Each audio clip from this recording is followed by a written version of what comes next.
12 dreams for the Red Queen under crown of stone. 8 voracious beasts born from 8 restless nights. 4 nails piercing the flesh of the sinner. 1 prayer for the summoned, called by this song. 'Tis perhaps the countdown to oblivion for the once proud city of London. 'Tis perchance her inhabitants' last dance alone to face death and pestilence.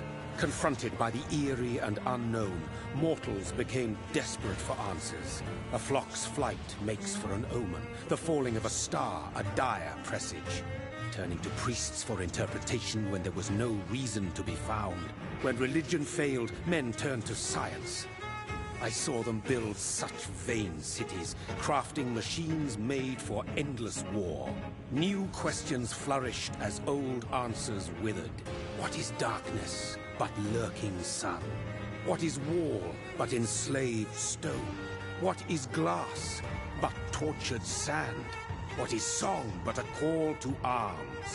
What is hate but jilted love? What is life but death pending?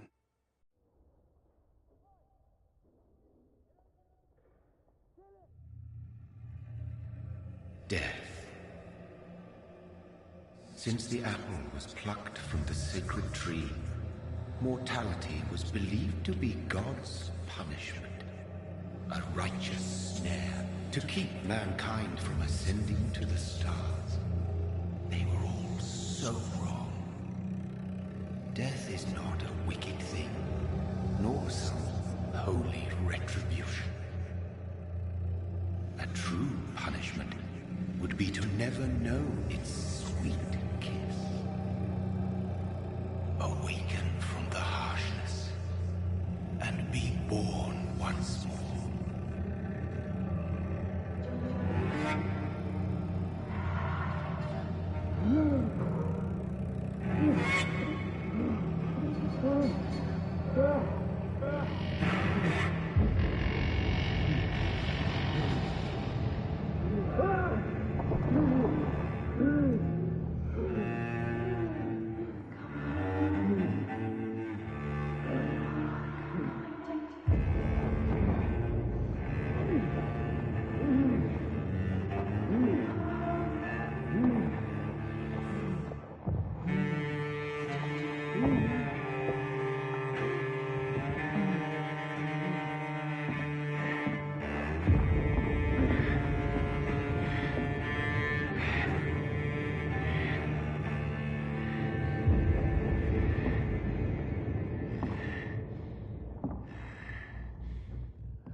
Mary!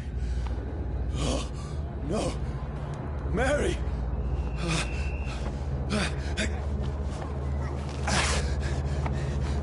Hold on! Please, hold on! Oh, God. Oh, no. Mary!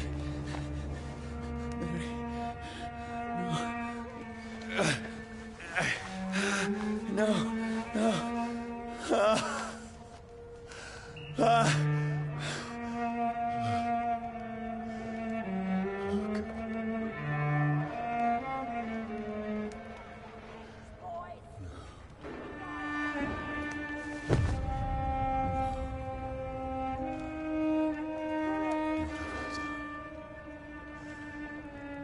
horror. It's a nightmare.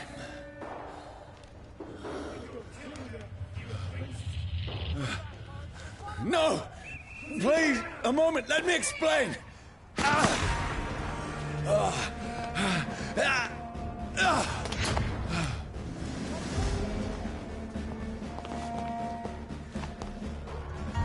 These patrols are after me. Stupid beast! No! No! Don't shoot! This is a nightmare. I need to get out of here.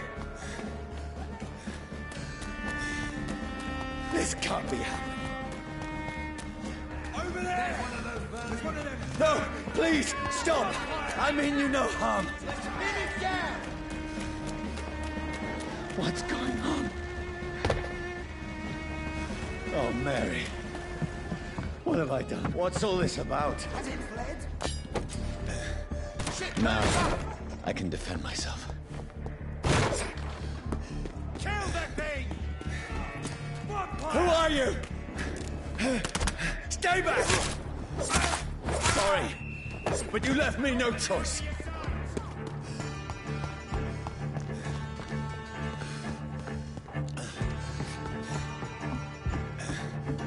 Who are you? Stupid beast!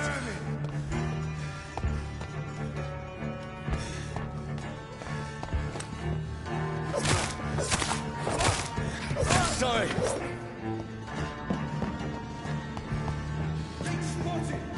No, please, stop!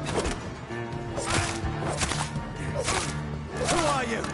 Filthy! What do you want?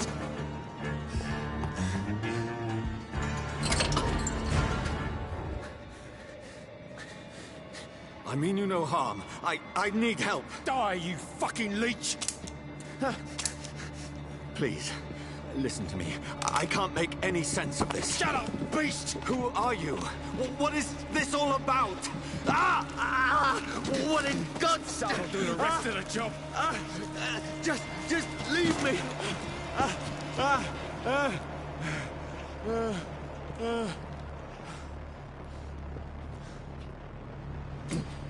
The sun. It feels like it's burning me to the bone.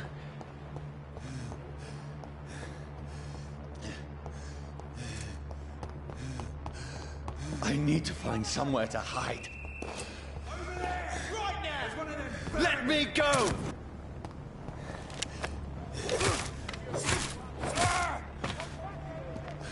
I need to find shelter. Is anybody there? What is this place?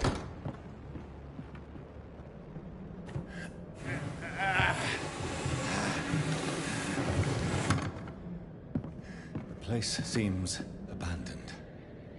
I should be safe enough here.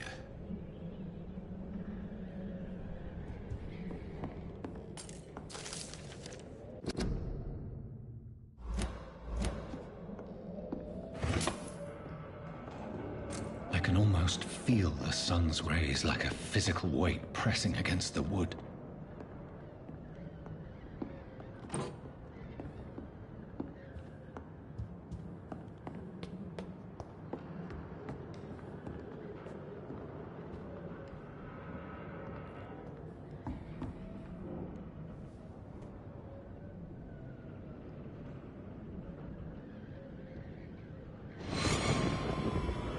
Dreams for the Red Queen that sleeps under crown of stone, that she might linger longer, her eyes as white as gold. Who goes there? A prayer for the sun to find warring song. A child born from darkness must accept of his power. Who's there? Are you referring to me?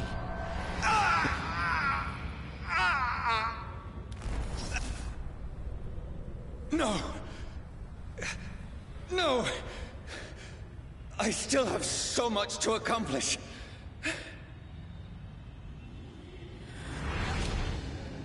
I still have so much left that needs doing.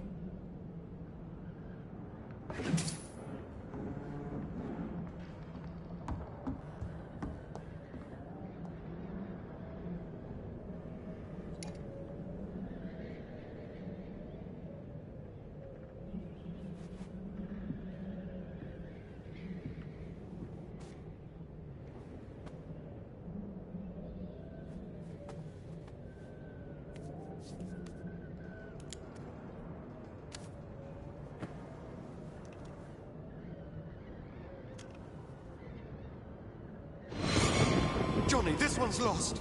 We need to leave. And now! No! There's time. I can save him. That's the enemy coming! The orders are to evacuate the hospital! Done. He'll live. And now what? We fight. Killing is a hell of a lot easier than healing.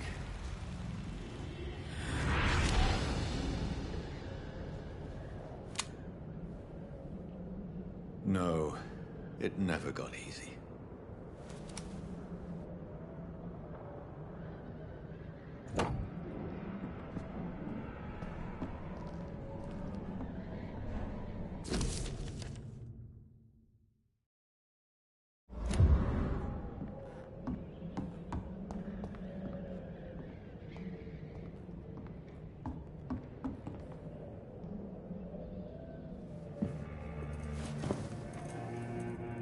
This makes no sense. None of it. No sense at all.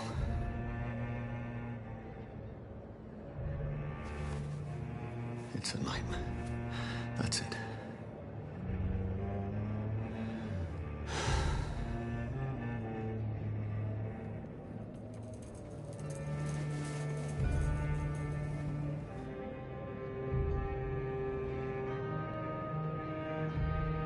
So be it.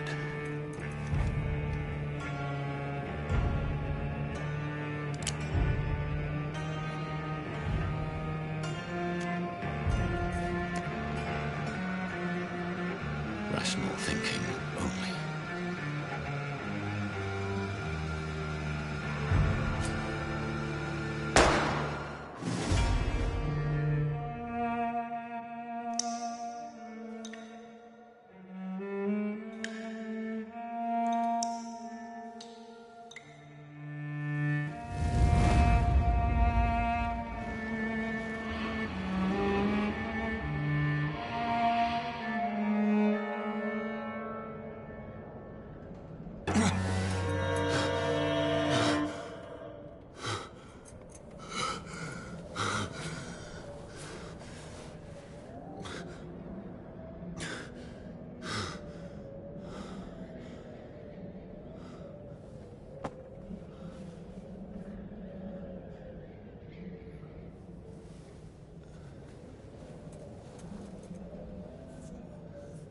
This is absolute madness. I've lost touch with the real. Madness it is, as mad as the moon, contains blinding sunlight into a glowing flesh.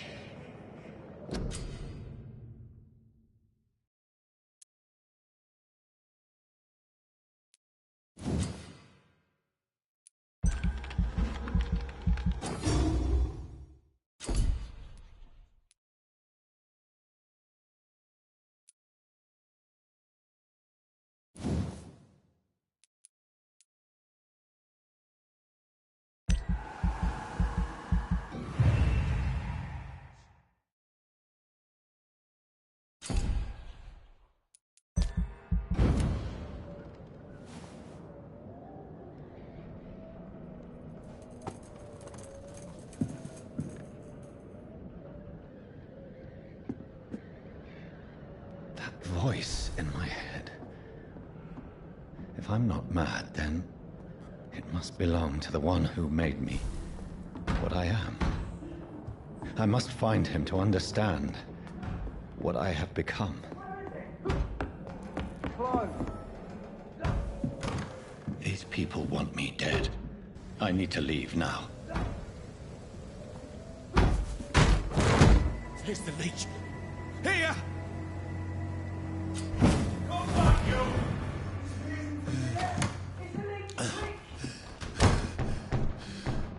My head's spinning. Oi! Come out, you coward! It's locked. Clever fucking beasts.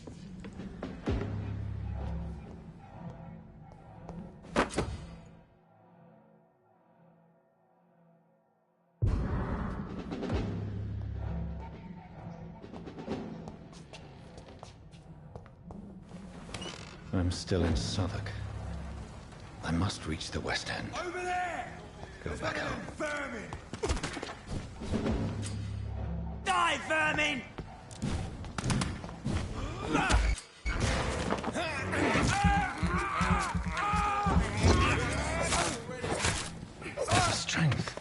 A strength I never knew I had. See those fuckers he comes! This one's a top!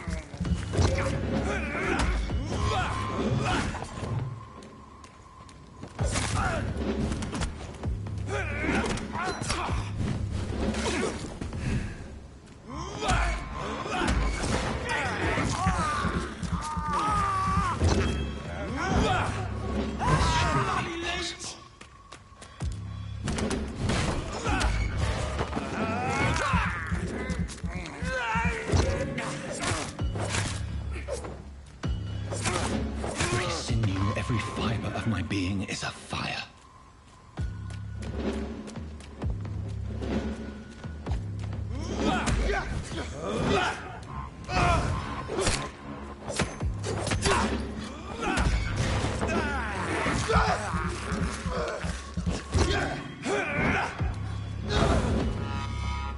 My strength, my reflexes.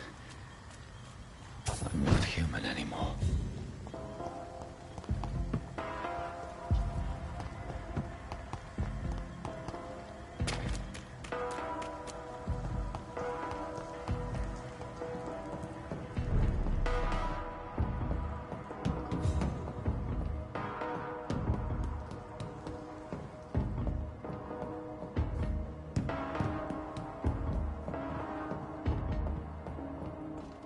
My poor sister. If only I had controlled my need for blood. Mary, someone will pay for what happened to you. For what happened to us. This is despicable.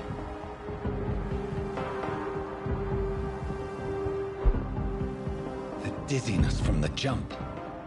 I can now control it.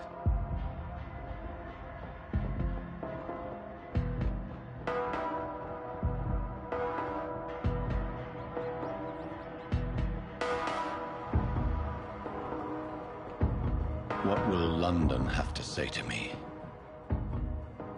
I've so many questions unanswered.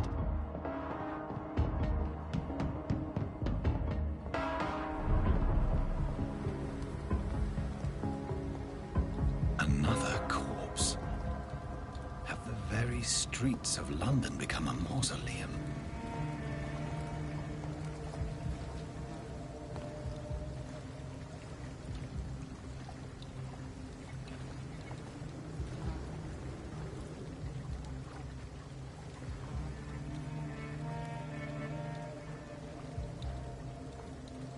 The man has been drained of all blood, but I can still smell the scent of it. I follow the scent's trail. Perhaps it will lead me to my assailant.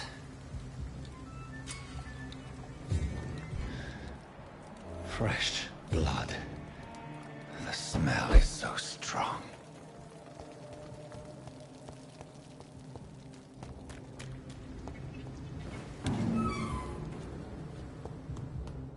I cannot enter. It's locked. Where has everyone gone?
At last, a little life.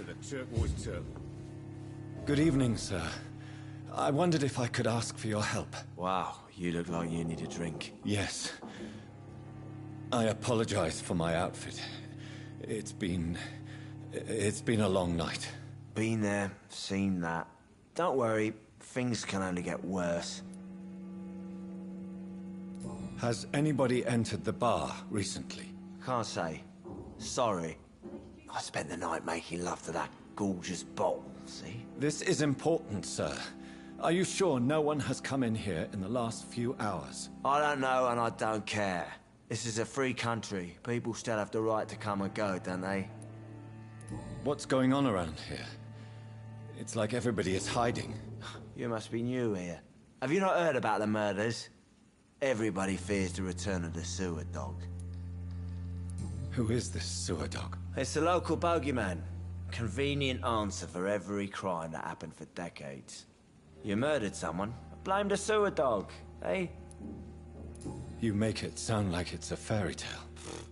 People will always believe in monsters. It's easier than accepting their own darkness. We can all be monsters. I'll leave you to your bottle, then. My God, sir, you look like Jonah's whale just spat you out of hell. Can I get you a drink? No, thank you. I'm not thirsty. Well, grab a chair and get some rest. This is going to be another long night. Why is it going to be a long night? You must be new around here. Don't you know about the murders? Tell me more about these murders. Every morning for the last few weeks, bodies have been found. And those poor sods didn't die of flu. I'm looking for someone who might have passed through here recently. Wondered if you might help. It's been quiet tonight. The only other person I've seen went straight up to his room. Thought it was kind of rude, actually. You mean he's still here? Well, yeah. He paid for the entire week. I need to meet this man. I have questions. Just climb the stairs and knock on the first door. I heard him open his window, so I guess he's still awake. And, Yes? no funny business, you hear me? This is a respectable establishment.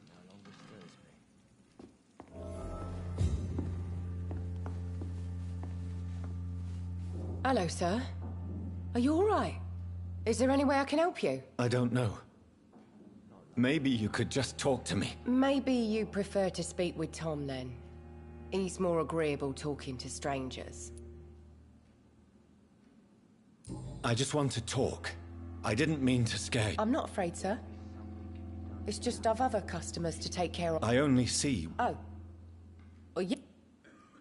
What's going on around here? Too many dead, sir. First the epidemic, and now all these terrible murders. The murders.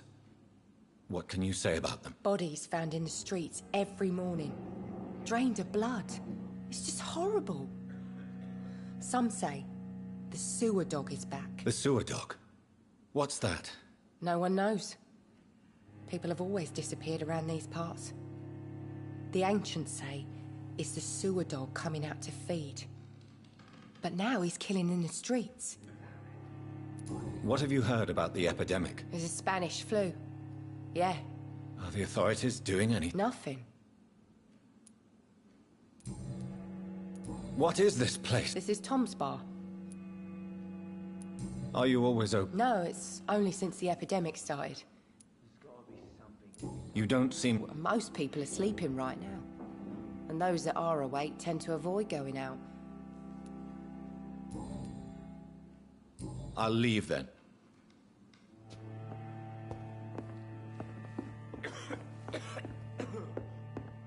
Not long ago, this sort of mess. This is no place for you. Prewen has several patrols roaming the area, They do not pursue me.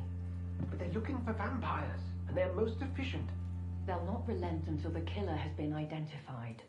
I have a common objective, but I require... I think someone is eavesdropping. Are you certain? You might as well come in, whoever you are. Slowly, vampire. Who are you? I mean you no harm. Saith the vampire. Present yourself. I need a word. Would anyone?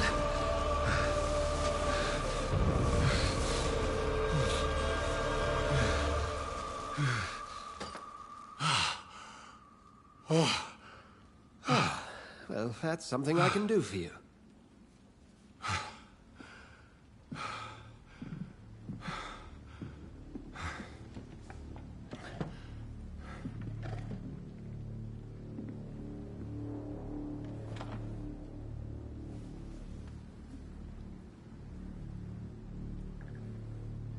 And who might you be?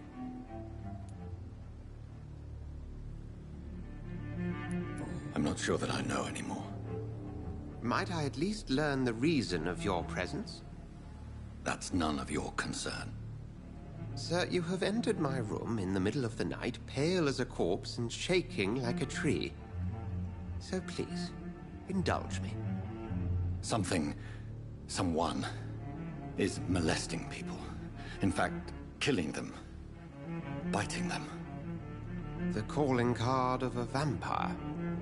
Like you. You seem the expert. How would that be? I have my secrets, as you have yours. Then if you are not a vampire, who or what are you? Dr. Edgar Swansea of the Brotherhood of St. Paul. I'm performing an independent investigation here in an attempt to understand precisely what is going on. And what exactly is this Brotherhood? Sir, if the name is not familiar to you, then we shall discuss it another time.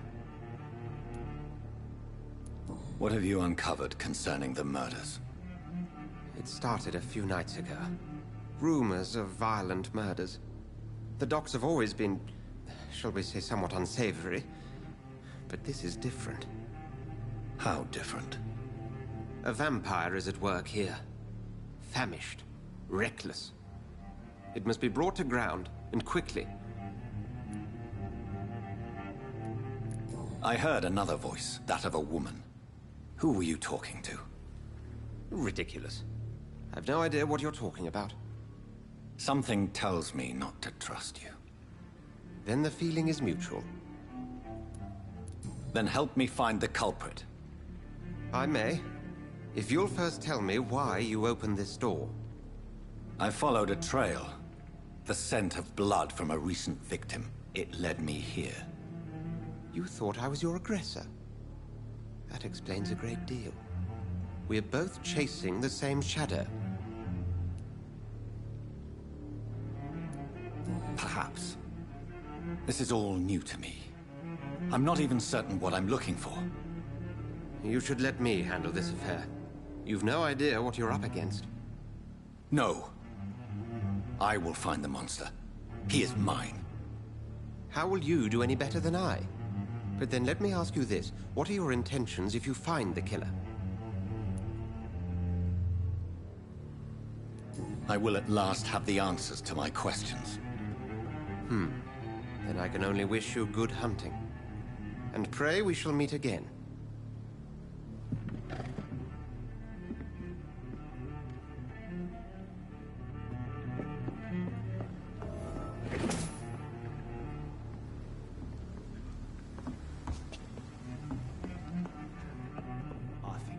If Swansea is not my attacker, it means somebody else came here tonight. Someone must know something.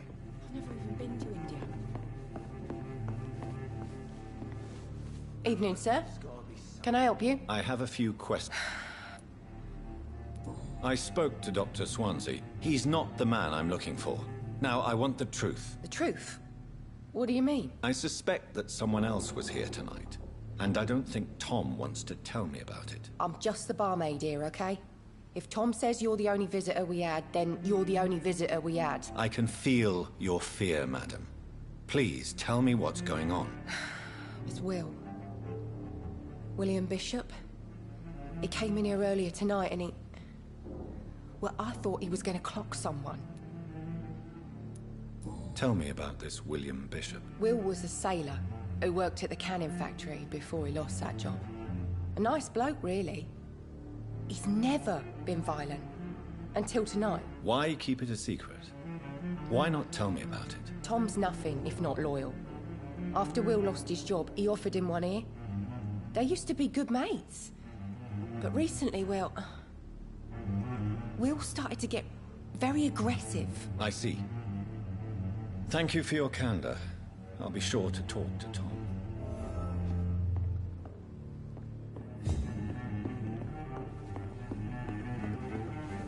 Welcome back. I can't say I have. Are you sure no one else came into your bar before I arrived? Hey, I told you, you were the only other stranger I've had. Tom, talk to me about the visit from your old friend, William. Yes, Will came by tonight, but he's not my friend anymore. I need to find him. It's a matter of urgency. Do you know where he is? You could try his boat. It's up by the North Pier. He sleeps there when he's too drunk to get home. Please describe him to me. What do you expect? He's a tall, sick bastard with a bad rash and torn old clothes. William used to be strong. Now he's a mess. Thank you, Tom. If you see him, tell him I don't want him back here unless he cleans up his act, okay?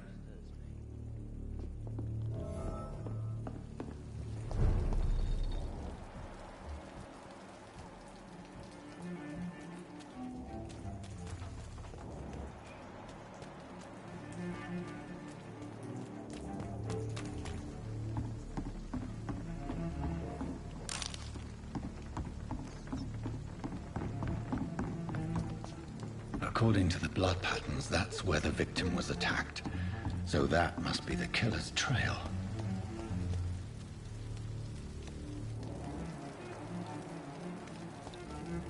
There is no one in sight.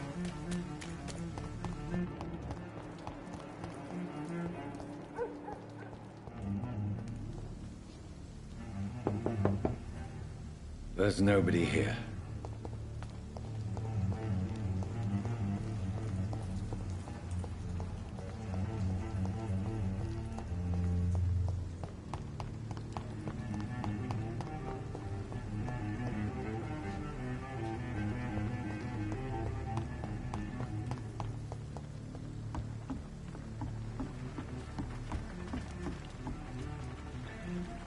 The body is still warm. This man has just been drained of blood. This man was armed. He tried to defend himself. What's this? Some sort of note.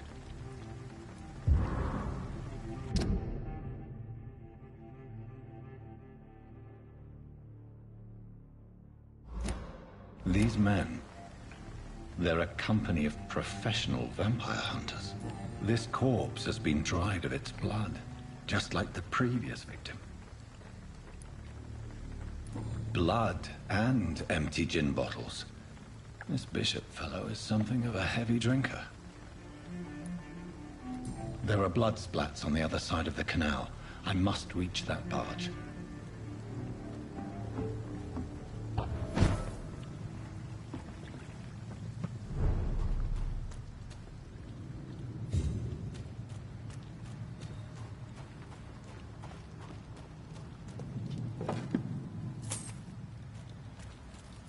I cannot enter.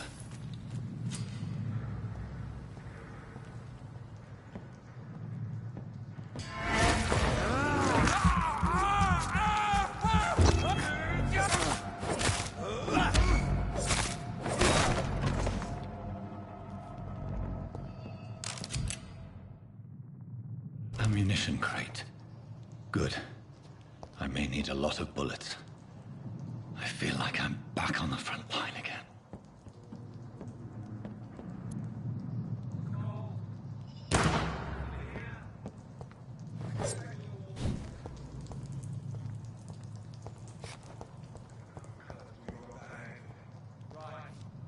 No time I can remember.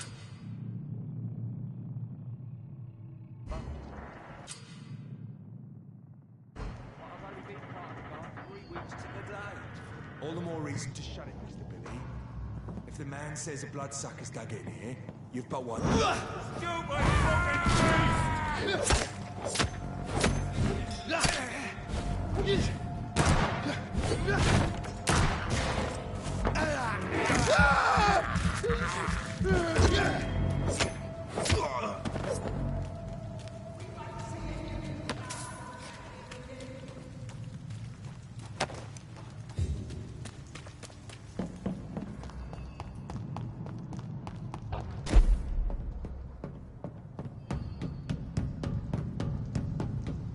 over there!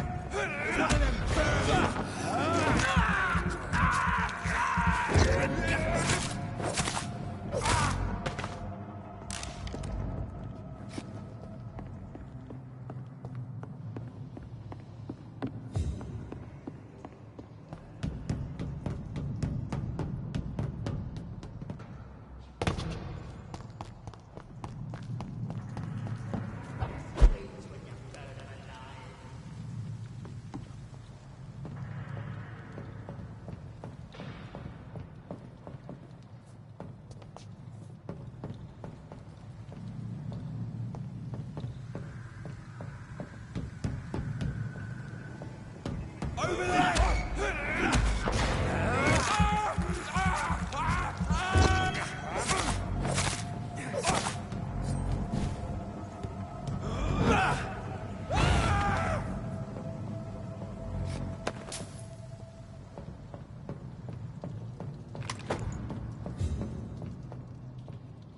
That's this nest of them cleaned out. I'd step back, sir. See them fancy clothes? This one's in the top.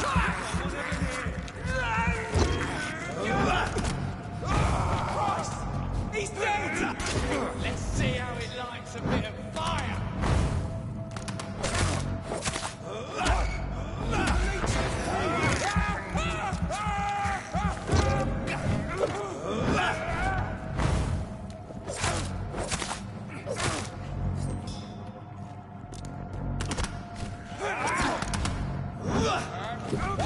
He's dead!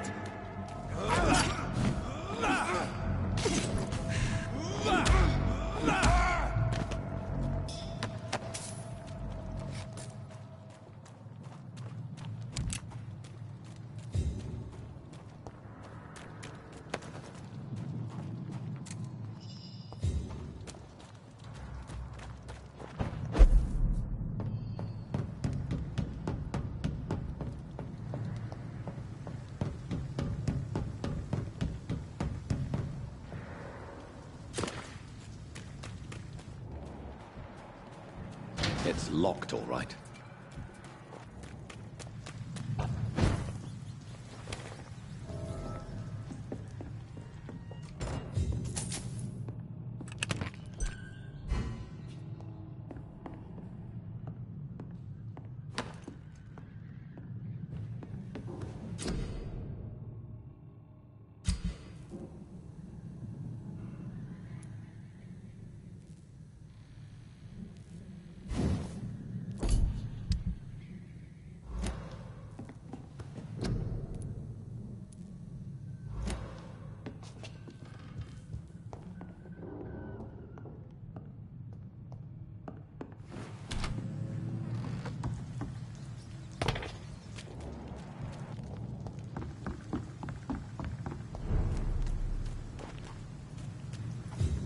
Fresh blood.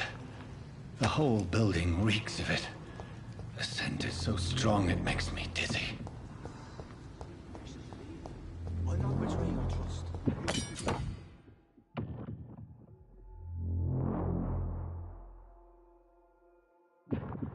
First, you see, I needed to recon so.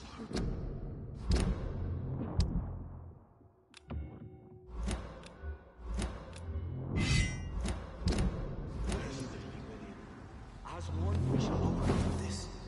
We've done it before. This place reeks of bloodshed. Did not quench my thirst. I must have more. This creature is bedeviled. I must put it down.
William was an honorable man.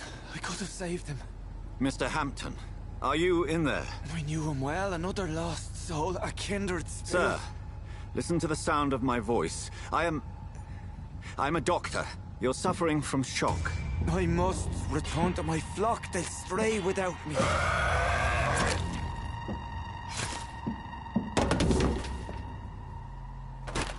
Remember, certain skulls are every bit as resistant as we are. Who are you? What do you mean by skull? You truly are a newborn. I should have realized. Wait. You are the woman from the bar. Are you... like me? Can you help me? I believe, sir, I already have.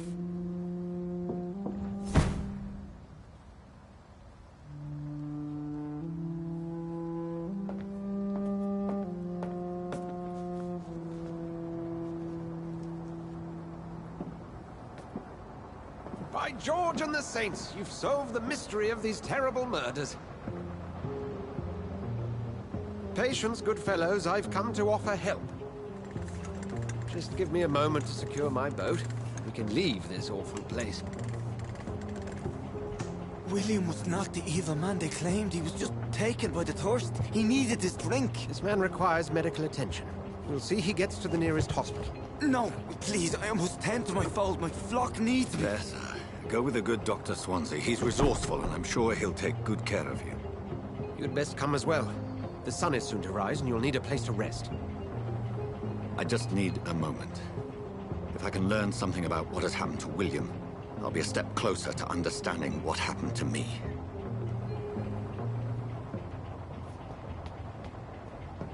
This poor creature can't be my maker. Could it be some subspecies of vampire? I must find a place to analyze the blood.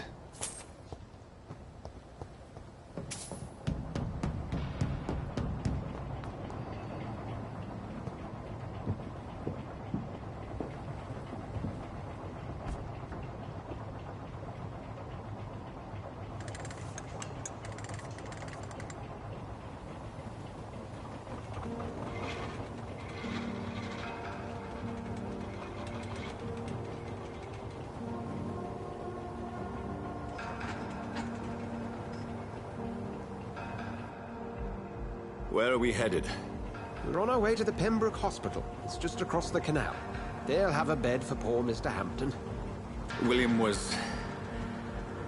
what manner of creature was he? Predator, prey, villain, and victim.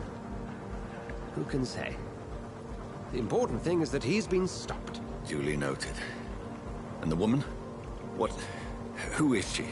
What woman? Oh, don't play me for a fool. You used me to locate that skull. You must know who she is. And I thought you a gentleman. You shouldn't talk about a lady behind her back, but I will tell you she values her privacy. Were London as peaceful as she appears from the middle of the canal? If only that were the reality of the situation. To be honest, I've always tried to avoid this part of town. Pembroke Hospital is the last bastion between the rest of London and the epidemic. The flu has decimated the East End and the war still rages. Welcome to the front lines of a plague. This is where you work, Dr. Swansea? I am the administrator of Pembroke Hospital. I thought you were here in service of your mysterious order, the Brotherhood of... Of St. Paul's Stole, yes. But first and foremost, I'm a man of science. A physician, like yourself, Dr. Reed. How do you know who I am? No need for modesty. You are Dr. Jonathan Reed, a surgeon of some caliber and renown, if I'm not mistaken. You are correct, sir. I knew it! I had my suspicions. But when you took the blood sample from the corpse of poor William, I was certain. Dr. Reed. Marvelous. Have we met? I attended 3 of your seminars before the war. I have the utmost admiration for your research. And what a turn of fate. England's most esteemed blood specialist returns to London a vampire. That word, again. From a so-called man of science. I understand. Traditionally, the role of science is to refute myth, but when myth walks among us, The Brotherhood of St. Paul has dedicated its purpose to their study. There's so much for you to learn. Of that, you are right. Well, then let me be blunt. Join my staff at Pembroke Hospital. As a physician. I suspect you'll not find a better post of employment to contemplate your predicament. This is sudden. I was returning home to see my sickly mother. But alas, that was before contracting this affliction.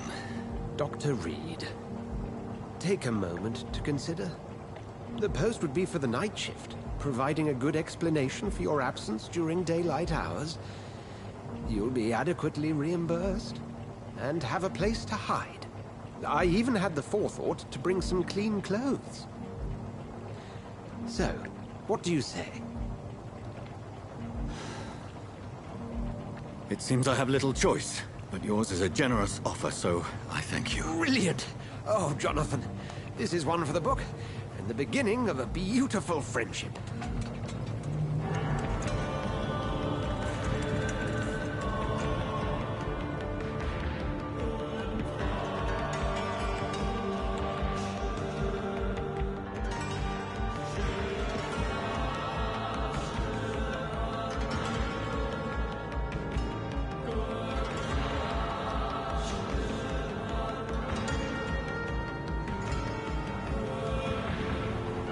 Dr. Swansea, thank goodness. I was beginning to be concerned. Worry no more, Nurse Crane, for I bring good news. Oh, Doctor, what a night. We lost 2 more patients. Nurse Scow said she couldn't take it anymore and resigned. Yes, well, I'll make a new rota in the morning. In the meantime, find a good bed for Mr. Hampton. Be sure to pay attention to his needs. Of course, Doctor. Oh, and Dorothy? Yes, Doctor? Dr. Reed here has just returned from the front. He served King Country and will be joining us here at Pembroke. We're very lucky to have gained a surgeon of his talent, and one so experienced in blood transfusions. That is good news indeed, Doctor. Oh, yes.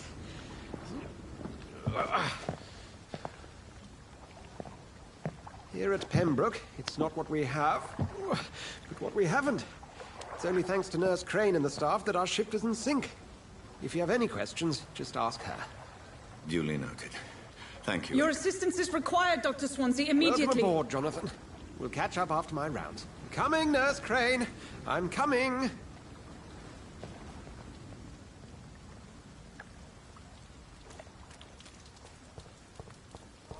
You bastard. You can do better than that. Nah. It's my turn.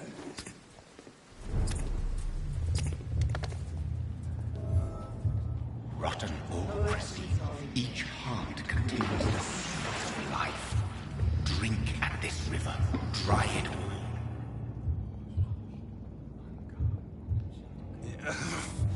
Oh, come on, you bastard. I won't bite. Sir, please. You've lost too much blood. Calm yourself. You think I didn't notice? Stop your staring and get me to an hospital, you arse! Insulting a good Samaritan. Not exactly the way to get rescued. All right, sorry. I am in pain here. My guts are spilling out onto the street and you're yabbering on. Yes. That's a very nasty wound you've got there. Take my word, I am a doctor. Dr. Jonathan Reed. Name's Clay Cox. I'd appreciate you helping me to a better place, Doc. Follow me, Mr. Cox. Let me assist you to that better place.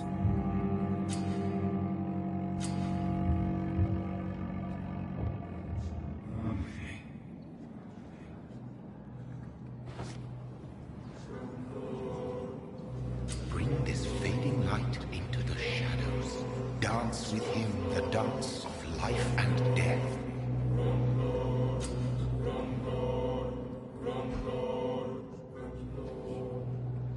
No more. Not tonight. Not like this. I will not take another life.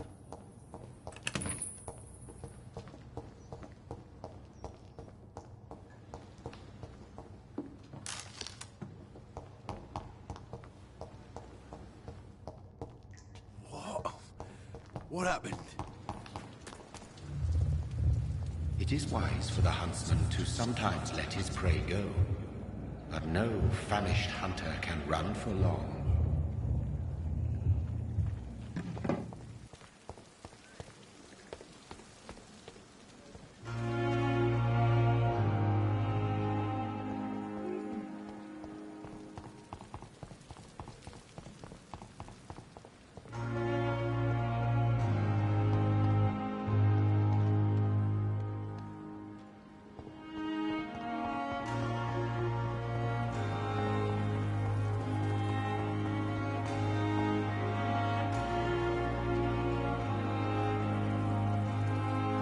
Doctor, where have you been?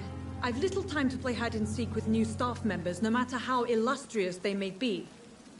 I found a wounded man by the docks. He answers to the name of Clay Cox. He requires urgent medical attention. Already making the rounds? That's the Pembroke spirit. I'll ask our porter, Milton, to bring him back immediately. Thank you, nurse. What can I do for you? Dr. Swansea insisted we provide you a quiet office. You'll find it on the second floor with your name on the door. Thank you. Nurse Crane, isn't it? Yes, Dorothy Crane. Welcome to Pembroke Hospital, Dr. Reed. Your office has been prepared. I would like to ask a few questions first. And Mr. Hampton, the patient we brought in, how does he fare? I gave him a sedative to help him sleep. Poor thing was in quite a state of shock. If you could point me in the direction of my room again, nurse. Second floor of the hospital, left. Thank you, Nurse Crane.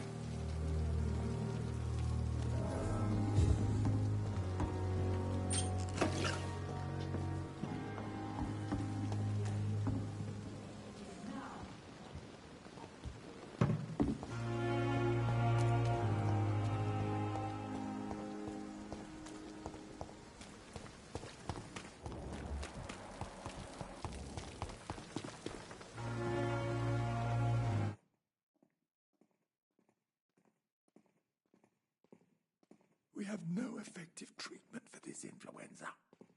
And we are horrific liars. Perhaps I should consider the... Good evening, nurse. I'm Dr. Jonathan Reed, the new surgeon here at the Pembroke. Dr. Swansea has already told us about you, sir. I'm Nurse Gwyneth Brannigan.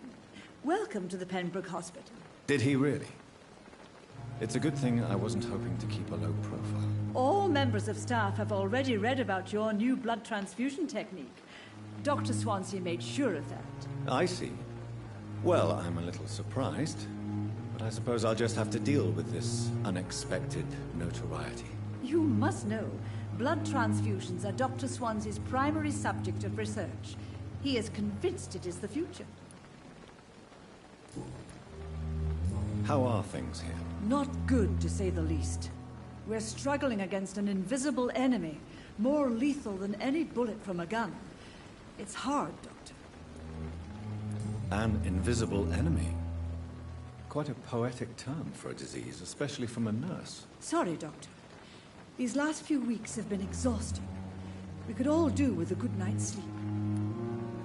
Do you think this hospital can survive the epidemic? We are all volunteers here, and we're trying to hold fast, but how do we beat an invisible killer? Some nurses have already resigned. I'm not familiar with all the staff yet. Perhaps you could help me. Brilliant professionals, most of them. Dr. Swansea has a gift for recruiting talent. Most of them? Is there a problem I should know about, nurse? It would be inappropriate for me to speak ill of a colleague. Nurse Brannigan, if you do know something, please tell me. Anything you say will be held in confidence. No. I may disagree with some conduct, but in the end, everybody is doing their best. Is there anyone that stands out? Well, I have never met someone as dedicated as Dr. Timmins.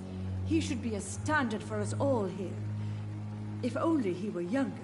Why should his age be a problem? I guess it's fair to say he's always pushing himself to the limits. He just doesn't know when to stop and get some rest.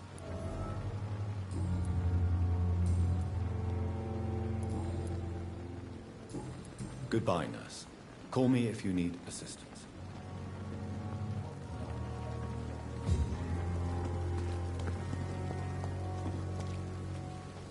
Good evening, sir. I'm Dr. Jonathan Reed. I'm new here. I've already heard about you, Dr. Reed. I'm Milton Hooks, the ambulance driver for this shithole of a hospital. That's quite a blunt introduction, Mr. Hooks. You can call me Milton. I like to speak my mind, Dr. Reed. Perk of the job. Don't judge me, and I won't judge you. I'm not sure I understand what you're talking about. Well, I'm no doctor, but I'm pretty sure a gun can't be used as a surgical instrument. You have a keen eye. I learned to shoot during the war, and have carried one ever since. Old habits die hard. No need to explain, Dr. Reed. And if you ever need a better gun, remember, I may have something for you.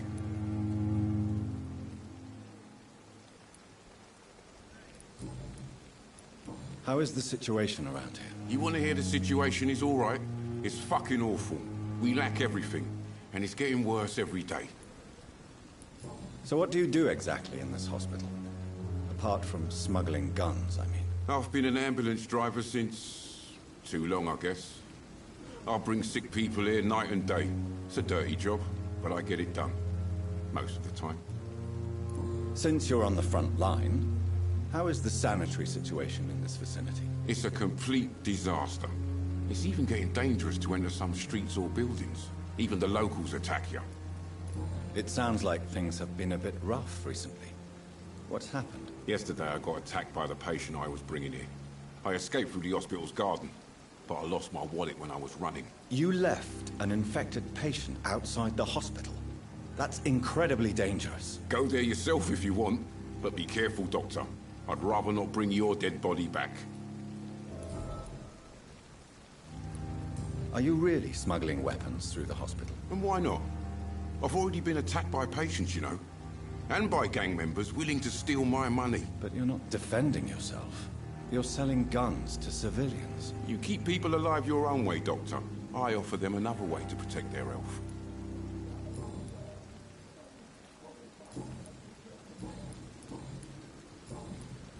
I'd like to see your... Wise choice, Dr. Reed.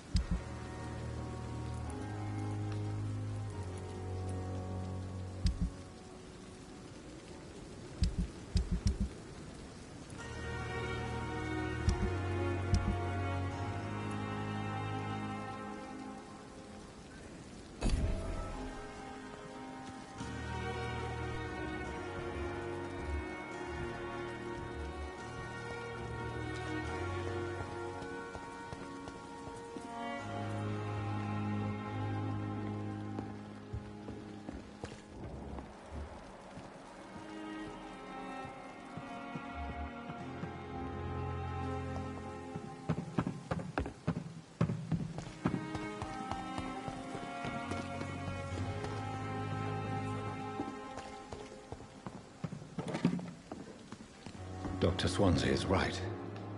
This place seems perfect to conduct my research. Good evening, miss. I'm Dr. Reed, the new surgeon at the Pembroke Hospital. And who are you? Your name has no meaning to me, mortal. You're nothing but dust blown by the winds of eternity. I beg your pardon? What are you begging for, mortal? My clemency? Well, tonight maybe I'm inclined to mercy. You'll never forget the night you met Thelma Howcroft. You keep calling me mortal. Why is that? And if I'm mortal, what are you? Well, Dr. Reed, if you must know, I'm a vampire. And why do you believe you're a vampire? I don't need to believe anything. It is what I am. It is what I feel within this hollow shell of flesh. Please, describe to me how you feel. What is it like to be a vampire? I can hear my body crumble from the inside as my flesh cracks and fades. I sense the last pulse of postulant blood within my drying veins. I need new blood. I see. Have you ever heard of Cotard syndrome, Miss Howcroft? Never. It's a mental illness discovered by a French neurologist named Jules Cotard. The affected patients are delusional. They believe that they are putrefying, that they are dead, a ghost or a ghoul, Or in your case, a vampire. Delusional, you say? Oh, sad and petty mortal. You can't even begin to understand the concept of immortality. And you think it is I who am delusional. I'm assuming you must be a patient here. Am I right, Miss Howcroft? It's only a cover. To hide from my enemies. I can leave whenever I want. As a woman, a spirit, fog, or bat. Who are these enemies you mentioned? Can you describe them? I cannot say for sure. But I sense their eyes on me from nearby. I feel them watching me every time I visit the garden near the morgue. The staff here are not your enemy. They're here to help you, to care for you. I'm not speaking of the doctors in white. I'm speaking of the men and women who hunt me. For I am a vampire. I see. Don't worry. These people will not find you here. I'll personally make sure they leave you alone. Thank you, mortal. But do not interfere with them, for you are no match for those that hunt me.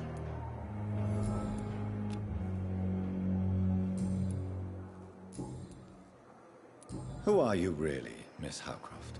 I mean, apart from being a vampire. Is that not enough for you, puny mortal? What do you require?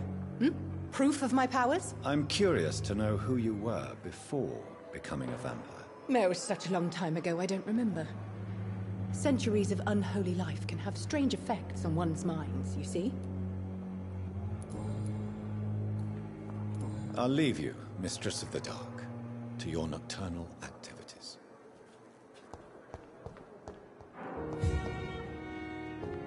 It's locked, all right. Good evening, nurse. Good evening, Doctor. I don't think we've been introduced yet. My name is Pippa Hawkins. And I'm Dr. Jonathan Reed. Dr. Swansea has recently offered me a position in this hospital. Well, it's a euphemism that your help will be appreciated, Doctor.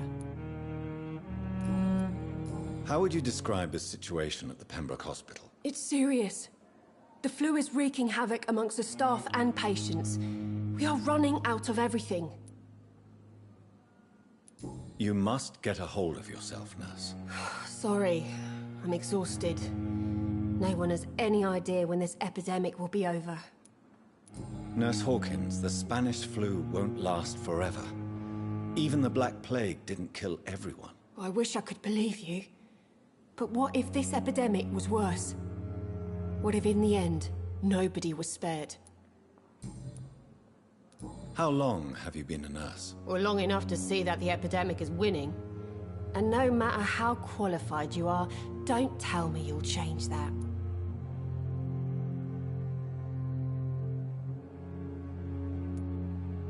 You'd be surprised what dedication can achieve, Nurse Hawkins. In medicine, sometimes we're just a test result away from a miracle. Sorry, Doctor.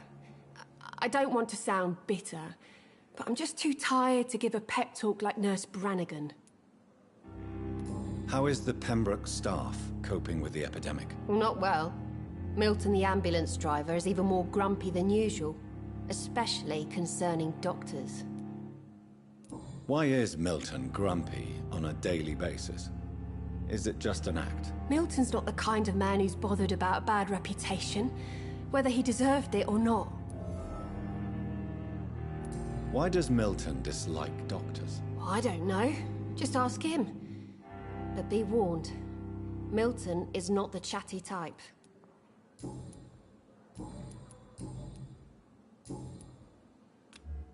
Goodbye, Nurse Hawkins.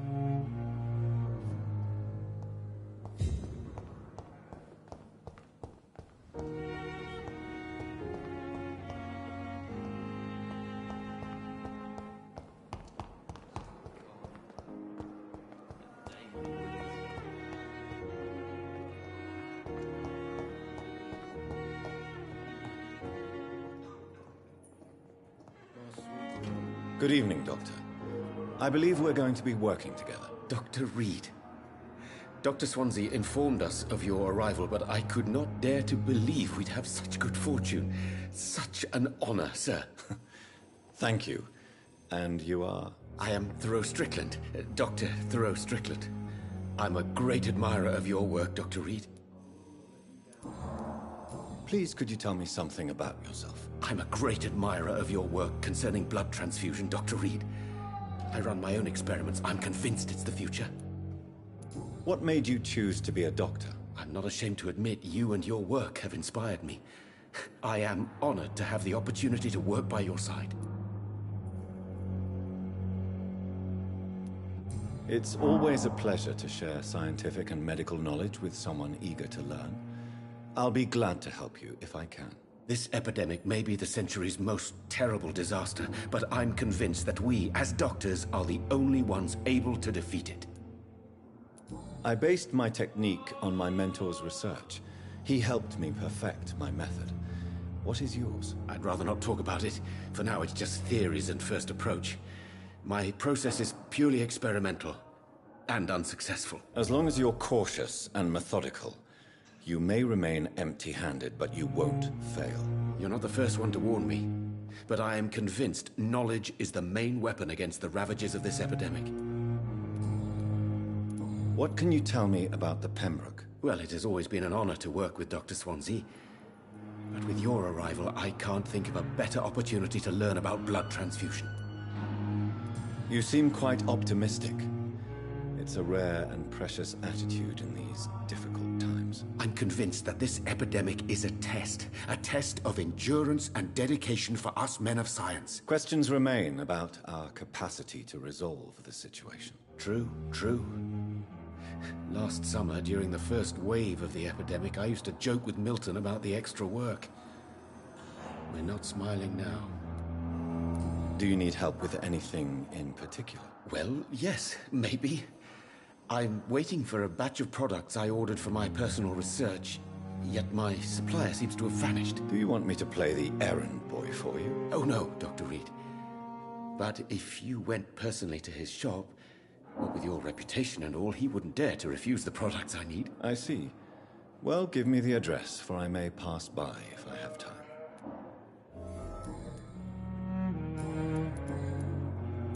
Tell me more about your willingness to experiment with new medical techniques. Harvey Fiddick is a patient suffering from a severe injury that could cripple him if not treated correctly. I'm convinced your blood transfusion technique could help him. What is it you really want? To save him, or to prove your point? Fair question. I want nothing but to save my patient, Dr. Reed. Especially since I know Mr. Fiddick's story. Tell me Mr. Fiddick's story. Our first diagnosis was compromised because Mr. Fiddick lied to us about the real origin of his injury. He first claimed it was an accident. But why would he hide such crucial information from us? Because he is a proud father, ashamed of putting his children at risk because of his own negligence. This personal involvement could also appear to be a lack of impartiality. You must know that a good surgeon must remain neutral. I agree. But that does not excuse Dr. Ackroyd's behavior, a man who did not even take time to converse with his patient. Do you think keeping his distance was a mistake? All I know is that I'm taking care of human beings with desires, hopes, and fears. Not some biological machine comprised of blood, bones, and flesh.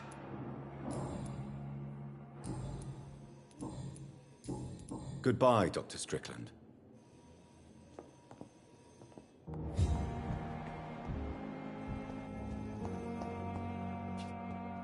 Good evening, sir. I'm Dr. Reed. I believe we're going to be colleagues. Reed? Yes, I've been informed about your arrival. I'm Waverly Ackroyd. Welcome aboard, I suppose. Does my arrival inconvenience you in some way, Dr. Ackroyd? Let us just say that I don't particularly share Dr. Swansea's enthusiasm for hiring you. What we need here are reliable professionals, not overrated dabblers. If you have a problem with me, Dr. Ackroyd, please feel free to tell me. Dr. Swansea has imposed your presence on this hospital without asking anyone's advice. The benefit of his position. But I don't agree with it. I know we've never met before, but I believe this hospital could use all the help it can get.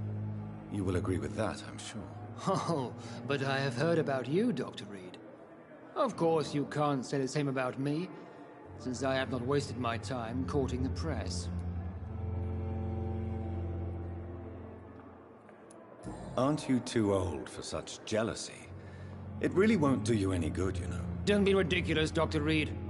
A simple glance is enough for me to know you have nothing for me to envy. Tell me, Waverly, what do you think of Dr. Strickland's enthusiasm for his experimental research? Strickland is playing with his patients' lives for pride and glory. Now that, sir, is unethical. Are you thinking about something in particular? Harvey Fiddick needs delicate surgery. I believe we should stick to the usual procedure, but my young colleague obviously disagrees. Why do you wish to lead this surgery? I strongly believe that Mr. Fiddick should not be butchered to test an unproven procedure.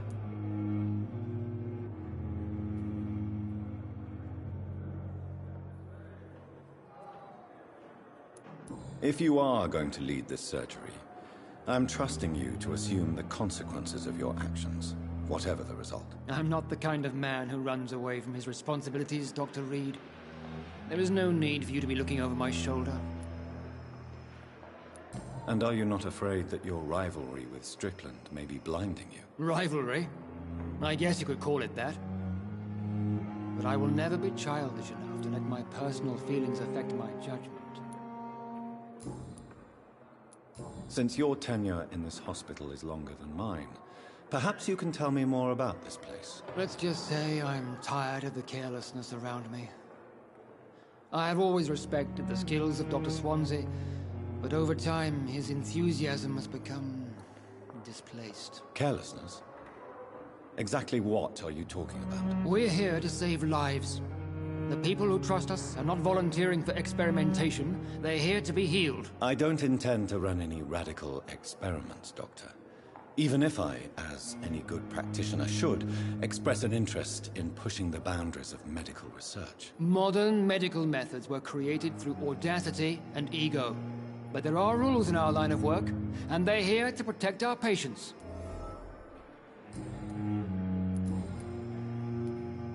I don't know what you've heard about me, but I have already proved my value as a practitioner. I don't question your skills, Dr. Reed, but your motive.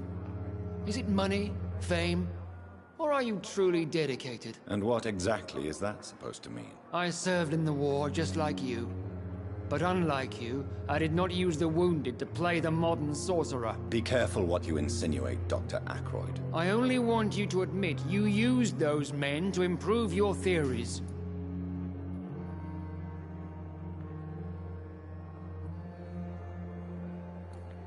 I don't see any reason why I should justify my actions to you. That's true, Dr. Reed. The only judge has to be yourself. The question is, are you judging yourself hard enough?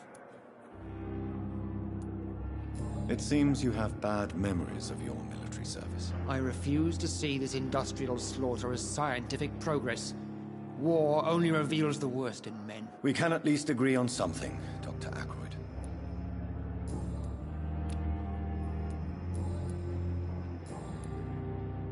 Thank you for your time. We'll talk later.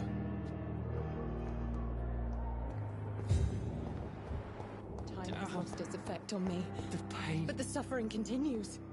Good evening, sir. Can I help you? Unless you're here to fix my face. No. I don't think you can help me. I'm Dr. Reed. I've recently taken the position of head surgeon here. War injuries, am I right? You guessed right, Doctor. German shell took my pretty little mug right off. But they still call me Thomas Elwood. How is your stay with us, Mr. Elwood? Oh, it's bliss. I just escaped death in the trenches to be surrounded again by the moans of the dying. Can I ask you precisely why you're a patient here? It's the pain, sir. The drugs don't work. It just hurts under the scars, if you get my drift. Can I do anything for your pain? Nurses gave me a bunch of pills. No effect. Told you. It's like the flames are under my skin, burning away. Who is treating you? Is someone in particular looking after your case? Nobody since the old and tired doctor spoke to me. Started to think I was forgotten about. Wouldn't blame you. You don't seem worried by that. My face hurts so much more when I smile or cry. I've learned it's easier not to speak. But be assured I'm smiling inside.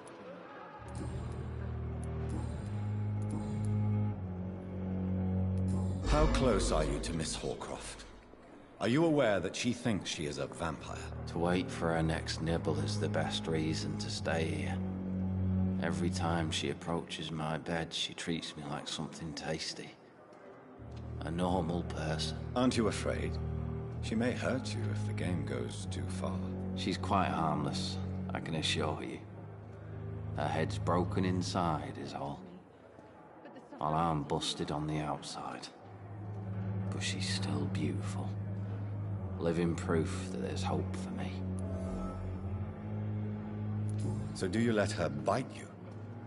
You know that's not sanitary. And why not? She's only supping a few drops of my blood.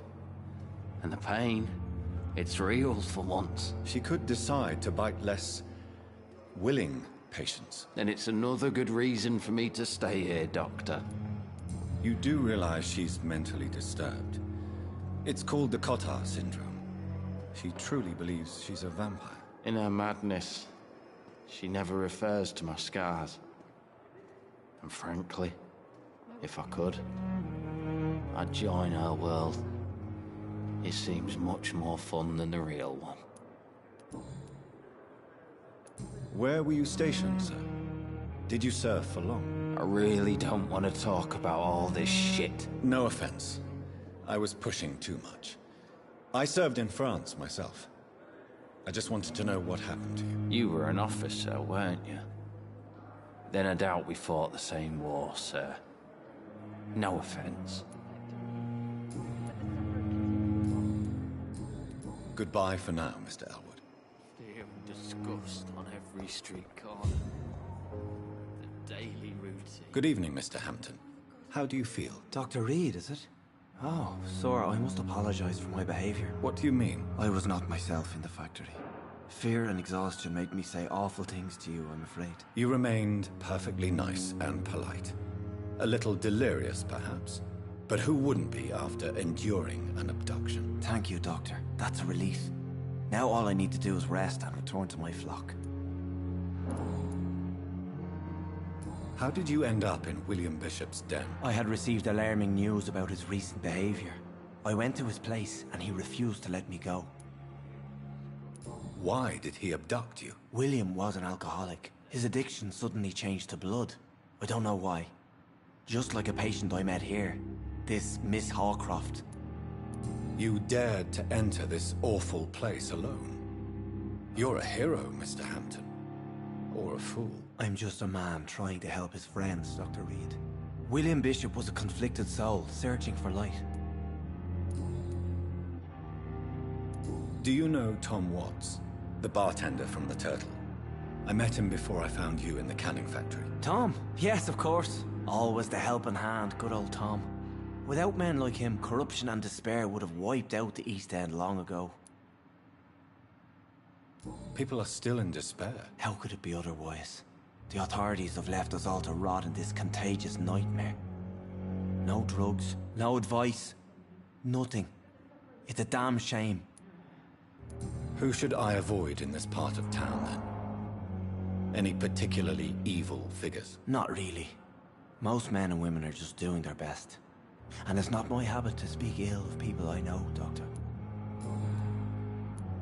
What is the general situation in the East End docks? The situation has always been tough, with a lot of tensions between the gangs and the dockers' trade union. The wet boot boys are very nervous since they lost their leader. Who leads the gang now? Since Clay Cox went missing, it's his wife Edwina who runs the show, with the assistance of her minion, Booth Digby. Has the gang been threatening you? Ah, no. I've had this nickname for so long, you know, the sad saint of the East End. No one dares to bug a saint, not even criminals.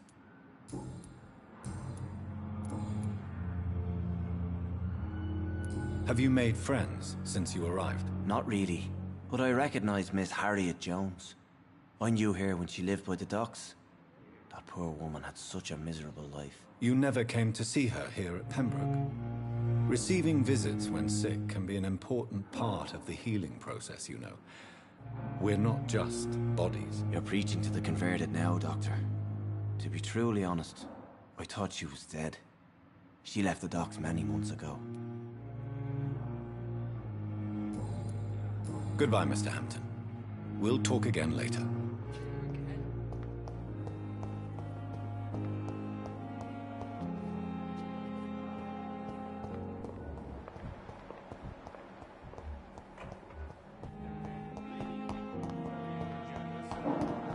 Thelma Howcroft said she was being watched by vampire hunters. Where are they hiding? I should investigate. Good evening. I'm Dr. Reed. Always a pleasure to meet a colleague, sir. Especially when he was supposedly dead. A colleague? Are you a doctor too? Not anymore, sir. I used to be Dr. Rakesh Chadana. Now, I'm just Mr. Chadana, pawnbroker and humble guardian of this morgue. What do you mean, you used to be a doctor? Was your license revoked? No, sir. It is just that I like to be precise. I run a little pawn shop while taking care of the dead. But I used to be a real doctor. Are you afraid or uneasy being surrounded by so many corpses? Why should I? These bodies are empty vessels. Flesh left to decay. Poof. No soul anymore. All gone. An interesting point of view. And quite an exotic one, too. Most people fear, or at least have a respect, for dead flesh. Sir, as a medic during the war, I learned to face my death and the death of others. It's the pain we have to tame, not death itself. How did you get this job? After I left the army, I worked as an undertaker down by the docks. A dangerous place with many an unpleasant business there. Milton Hooks helped me get a job here. Do you work here alone? Yes, very easy work, sir. All I have to do is watch a few bodies. The situation was very different when the main morgue was still open. Why do you have to watch these bodies? Because these poor fellows have no names. We keep them in case someone comes looking for the missing. Sadly, very rarely happens. Why close the hospital's main morgue? It was for sanitary reasons after the beginning of the epidemic. Cadavers had to be moved to the nearest mass grave. Have we met before? I don't think so, sir. Why? When we first talked, you said you were glad to meet me since I was reported dead. Funny story, sir. Your sister came here a few nights ago. You were missing, and she was looking for your body. She must be very relieved now.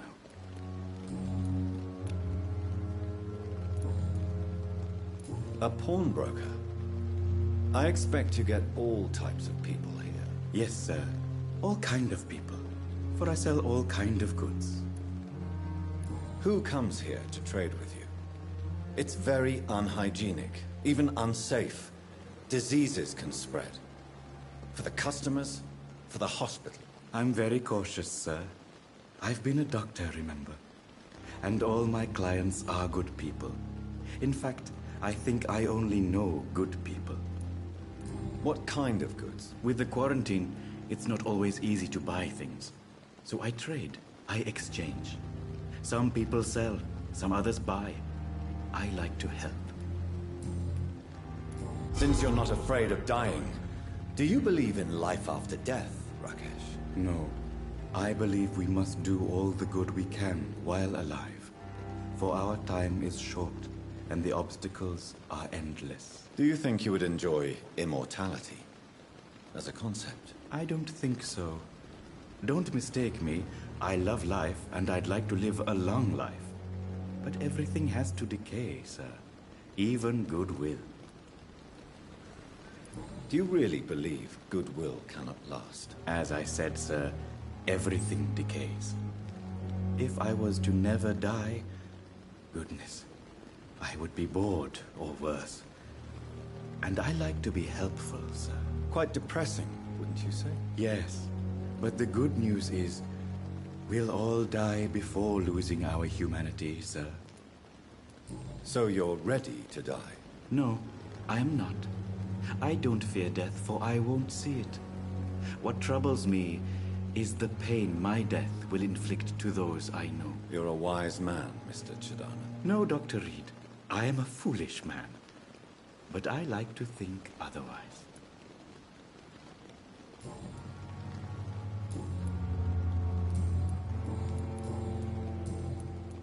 Please show me what you have to sell. Of course.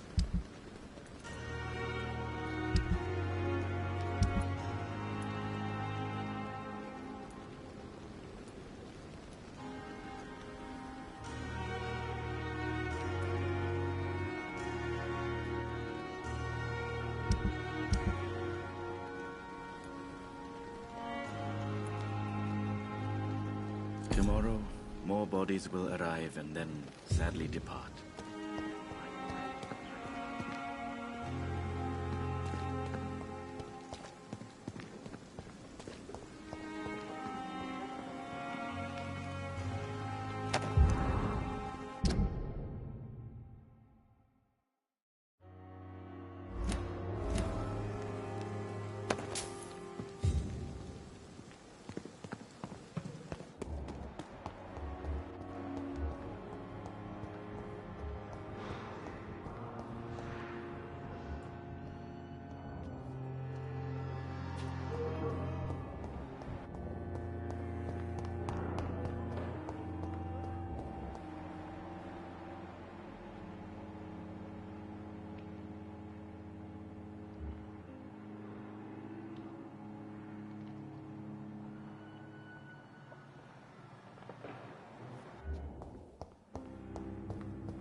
It's locked, all right. This must be the place. It's definitely away from prying eyes. Relegated to the shadows. A kingdom of my own. At least I won't be sleeping in a coffin. The flower's dying. It needs water.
William Bishop's blood is much more unstable than human blood and shows extensive mutation.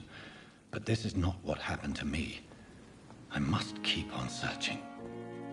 The sun is about to rise. I can feel it. I'll continue tomorrow night. I have so much time now.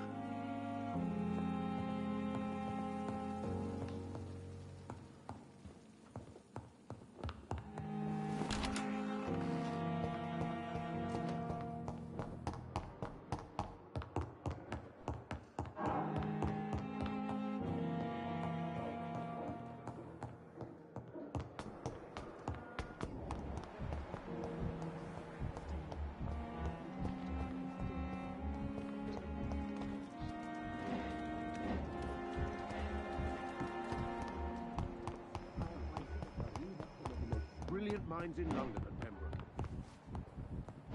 Sweet girl. Reads me like a book. I never could keep anything.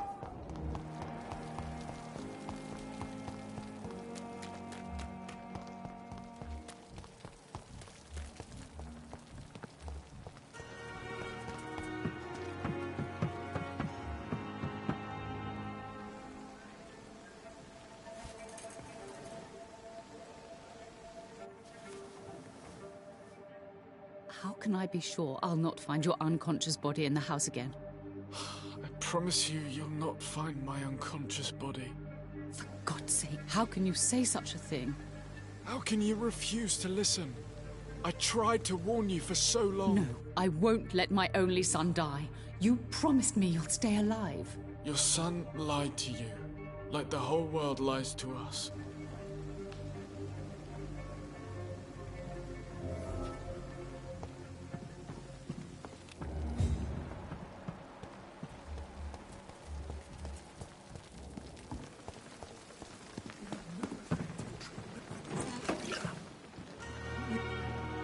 Good evening, sir. So it is true. The famous Dr. Reed has joined us. I can't think of any better news during these terrible times. Do we know each other? Actually, yes. We met once before, at the Rockefeller University in New York. Dr. Tippett, yes, I remember. I was assisting Professor Carell in his research about coronary bypasses. He had nothing but praise for you. He was also very confident about your future. And look at you now. Eminent surgeon and blood transfusion specialist. What is the Pembroke Hospital situation? And please, speak freely.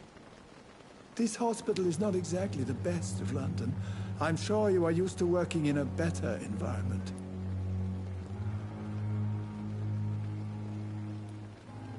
It's more than enough. In any case, the personnel of a hospital are much more important to me than the building. Don't be misled by appearances, Dr. Reed. This hospital does not lack talented people. It just lacks hope. What can you tell me about the staff in the hospital? Some are really good, and others are not so good. But during this troubled period, there is no time for slander. I prefer to focus on the positive character traits. Tell me more about cherished people, then. Nurse Brannigan is a pearl. She is the most helpful and dedicated nurse I've ever worked with. A clever and cheerful woman. You really seem to admire her skills. I'll go even further. If she was a man, she would be a damn fine practitioner. Any opinion about the management? I don't always agree with Dr. Swansea's reserve, but I must admit he does all he can to keep this facility running during this crisis. Ah, yes, the burden of command. I was fed up with this concept while serving as a medical officer. Don't get me wrong. Swansea's a good administrator. I just wish he would get out of his office now and again.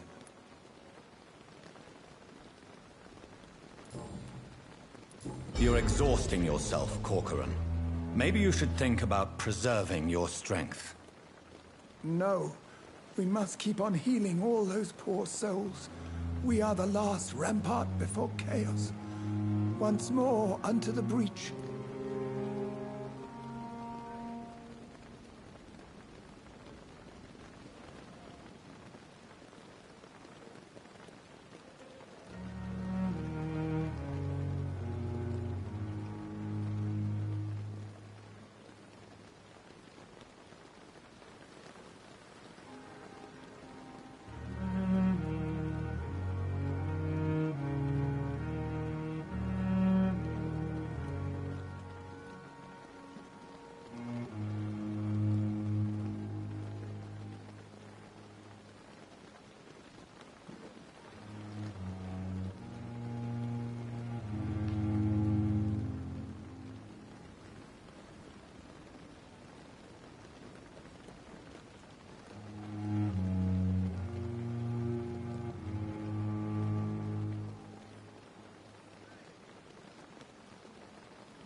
Your attitude is irresponsible, Doctor. Believe me, I've seen so many medical errors caused by exhaustion during the war. You're right. This is a war, Dr. Reed. And I don't...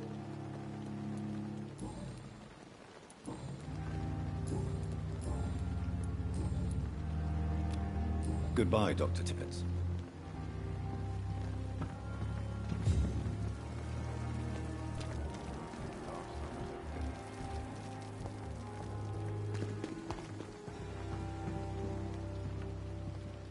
Good evening, Nurse Brannigan. Good evening, Doctor. Why does Dr. Tippett's claim you're the main reason he keeps working, despite his fatigue? If it wasn't for him, I probably would have left the Pembroke years ago. Dr. Tippett does not think of you as just a nurse anymore, does he? If you're suggesting he's not taking my gender into consideration when it comes to medical practice and knowledge, I really hope he doesn't. Goodbye, nurse.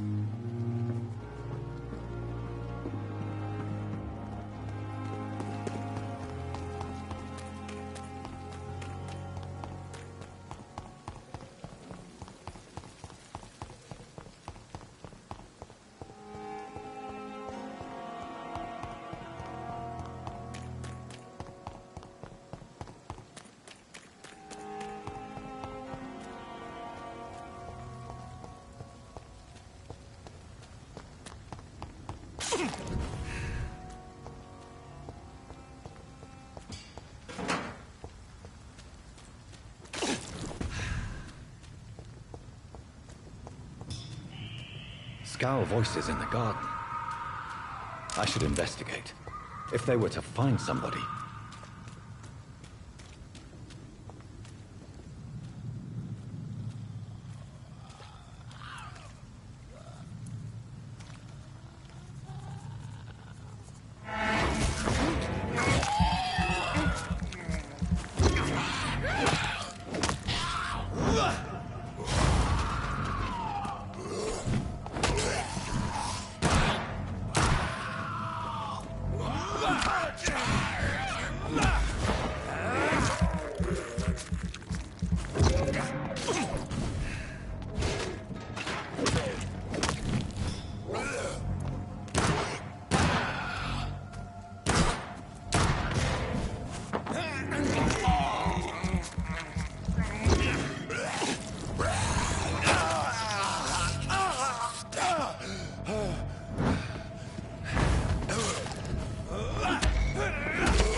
So, Mr. Hooks and Nurse Hawkins are an item. Those two have hidden their affections well.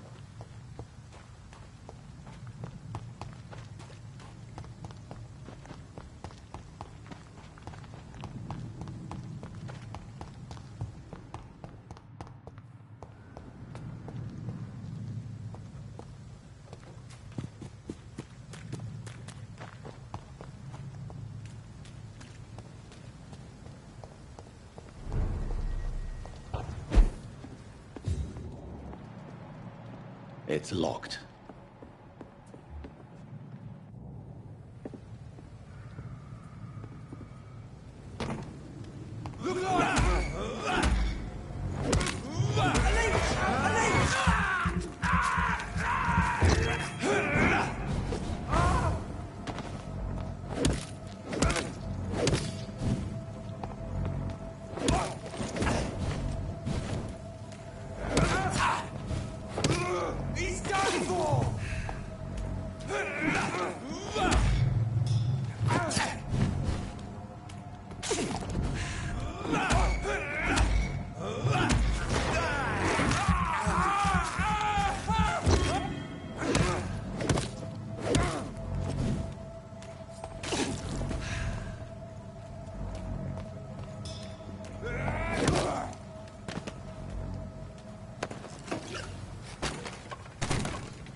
This is not a place for you, sir.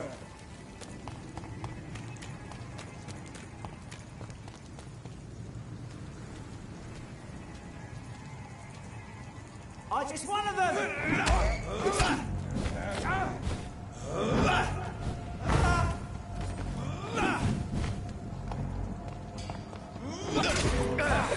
Doesn't like burning, does it?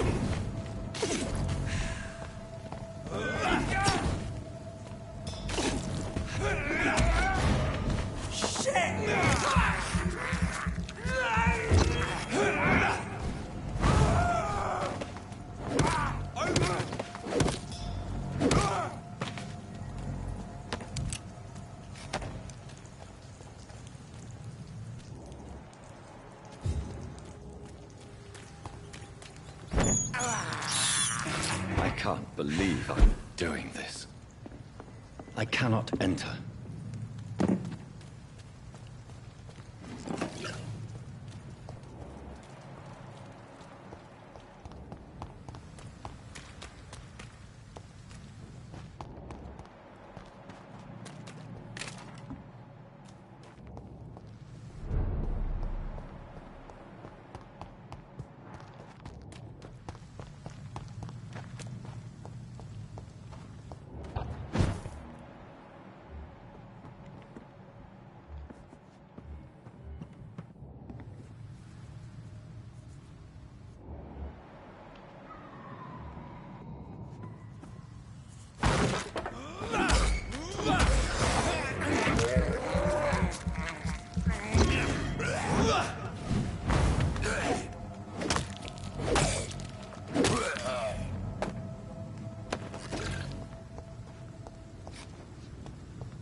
Good evening, Nurse Hawkins. Goodbye.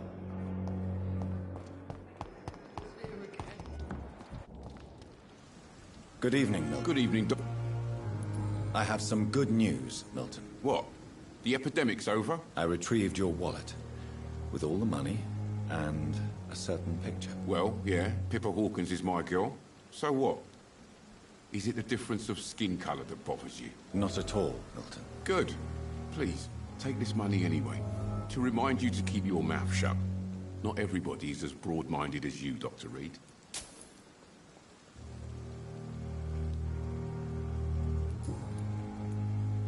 Tell me why you're extorting money from some of the patients here. If a patient wants a bed, he'll have to pay me a little fee.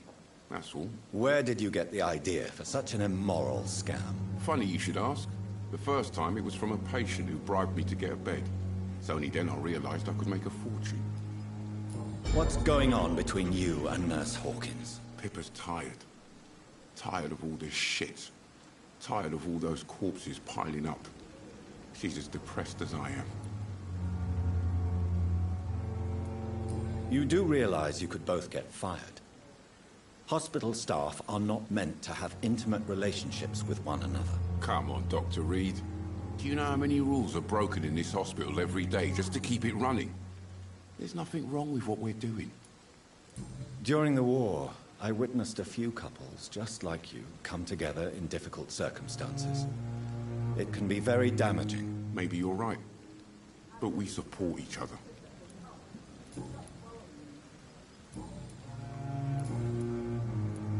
Why do you have such a mediocre reputation among your colleagues, Milton? Fuck them. Nobody knows the horrors I've seen since working here. This city was sick long before the epidemic, Dr. Reed. I know it's a difficult task, but correct me if I'm wrong. Is this not the job you are paid to do? I've seen babies left to die while their brothers were properly fed.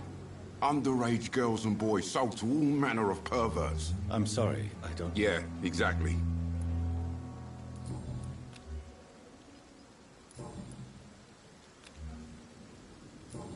Goodbye.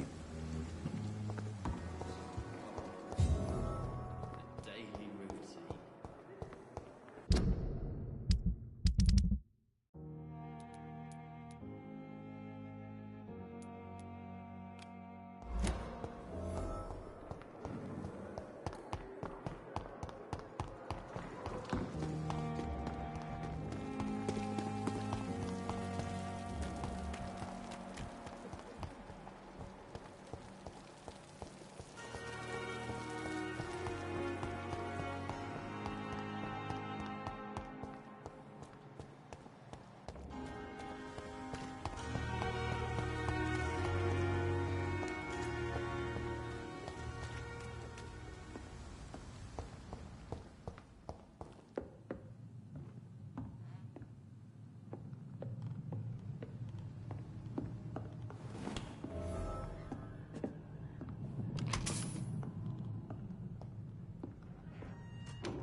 lives! Oh, God,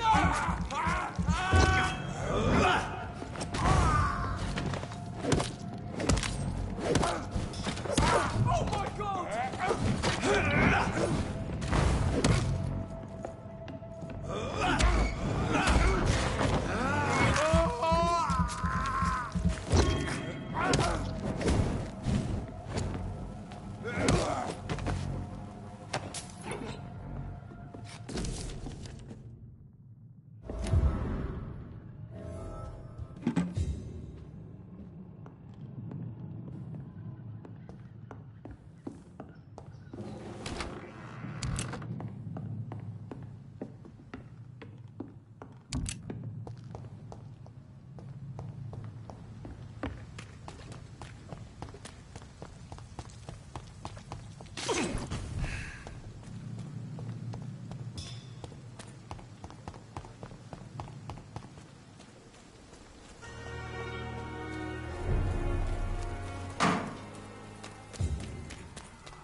The resources, but we have some of the most brilliant minds in London who can write the book. I never could keep anything from us. Good evening, sir. I'm Dr. Reed. May I help you? I don't know if a third opinion is needed. Your colleagues are already arguing about my condition. I see. Would you mind telling me more about your situation? I'm Harvey Fiddick. All I want is to get me bloody arm fixed properly. Tell me about yourself, Mr. Fiddick. I'm just a regular guy waiting to get his arm fixed, so I can return to work and to my family. I was more curious about what you were doing before being hospitalized. I'm a carpenter, and a good one too. But that means I need both arms to feed my family, Dr. Reed. Are you satisfied with your treatment here? Well, it's clear that I've chosen a bad time to be injured. Forgive my bluntness, but you seem overwhelmed by cases of the flu. I won't lie to you about it. I'm afraid we are. Are you sure you don't want to operate yourself, Dr. Reed? I have the feeling you're very capable, and your colleagues seem to think so too. In other circumstances, you would be right. But for now, I don't think I can take on the responsibility. My apologies. Tell me about the doctors who are arguing about your case. Strickland and Aykroyd. They both want the best for me, but there's a lot of pride there. Doctors are no different from carpenters, it seems. What do you mean? I often had professional arguments with rivals on a building site. Difference is, I disagreed about wooden nails, not flesh and bones. Tell me about your injury, Harvey. Why do you feel so guilty about it? My wife died because of me. And now I may lose everything because I've been careless enough to hurt myself. What an arsehole. How could your job be responsible for your wife's death? I was working a double. She went out to bring me a hot meal and got caught in a German bomb raid. You can't hold yourself responsible for your injury, Mr. Fiddick. Unless you tried to hurt yourself. Of course I didn't hurt myself. But I can't work until my arm is fixed. My children need to eat, Doctor. Tell me more about the death of your wife, Harvey. 1915. I was in the army. Building workshops for the Royal Flying Corps. Helen was happy I wasn't sent to the front. What happened? The Germans sent Zeppelins to bomb the construction site, but they missed their target. My wife was bringing my dinner when the bombs fell. I'm sorry for your loss. So many died during the bombings. I served in France and witnessed the carnage there. I would like to say that she didn't suffer. Truth is, I have no idea. I just know that I'm all that me kids have. How are your children? after losing their mother? They were smaller then. The only good thing about this is my Helen didn't bring them with her, Dad. Goodbye for now, Mr. Fiddick.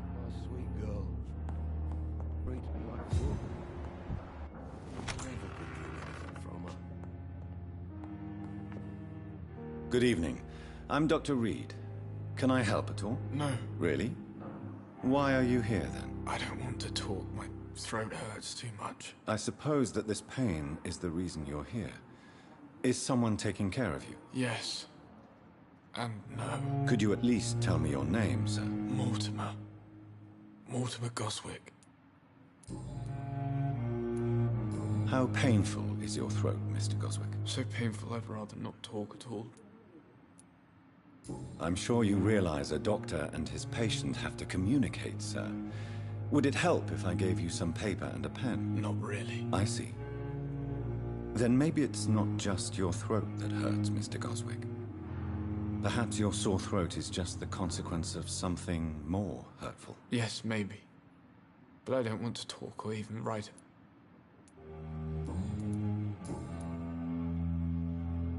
Tell me about yourself, Mr. Goswick. I don't want to talk. Admit it, Mortimer.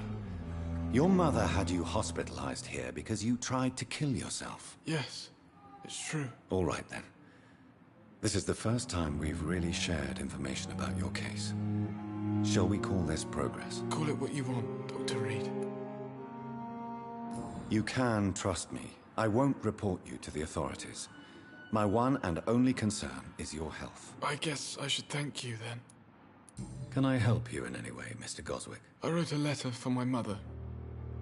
She was supposed to read it after my death. But I suppose she doesn't have to read it now. I see. And is this letter still near the place where you tried to take your own life? Yes. And I don't want anyone reading my last words. I mean, I'm still here. If you bring me back that letter, then perhaps we'll talk.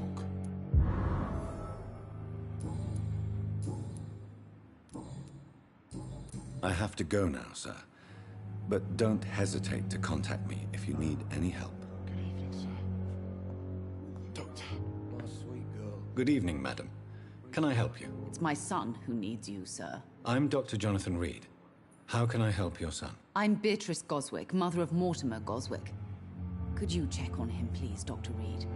I've heard much of your talents as a physician. What can you tell me about yourself, Mrs. Goswick? Not much to say. Just take care of my Mortimer and I'll cover all the expenses. That's all that matters. Are you really that rich? Most of the patients here are of a more humble origin, if I may say so. Yes, thanks to my husband. May I ask if you have an occupation? I'm a teacher by profession. What do you think of your reception here? I have had the uttermost reservations about this hospital. Is there something in particular that's bothering? Some of the staff were not especially welcoming. Tell me more about your arrival at the Pembroke Hospital. What gave you such a bad first impression? The ambulance driver was quite rude, for a start. And that nurse, Miss Hawkins, seems to have quite a due... What do you mean? She managed to secure a bed for my son despite the epidemic. It was a relief, but it wasn't cheap. She charged you for a bed? Yes, and I paid without question. I share your concern, Mrs. Goswick. Be sure that I'll talk to the people involved. I don't expect compensation, Dr. Reed. But I'm aware such behavior would not be tolerated in... Your son wished to die, Beatrice. Why did you hide such crucial information? Are you not aware suicide is a crime? Mortimer could be thrown in jail. I understand you fear the legal consequences, Mrs. Goswick. But don't you realize your silence significantly affects your son's case? All my son needs is help and comprehension. Not judgment and punishment for what he may or may not have done. Goodbye, Mrs. Goswick.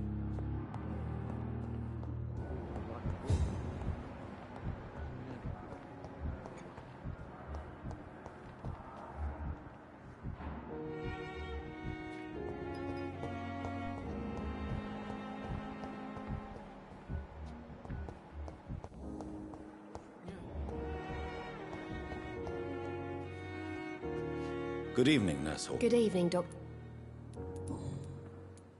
Milton cheats patients out of their money at this hospital, Pippa. Are you his accomplice? Yes, I am. Is this your definition of being useful? By abusing the sick and poor? No. It is my definition of getting out of this useless life once and for all. Why do you do it? Why not? Most of the sick who paid for a bed are already dead, or will be soon. Don't you see the futility of all this? You put a price on hope. This goes against everything you swore to uphold as a nurse. Report me then, Dr. Reed. Report the little nurse and keep on lying about the surgical errors, the wrong dosages and diagnostics that we all covered for the sake of our colleagues. Whose idea was it? What difference does it make? We did it together, and I'm guilty as charged. Answer my question. It was my idea first, even though Milton would say it was his, to protect me.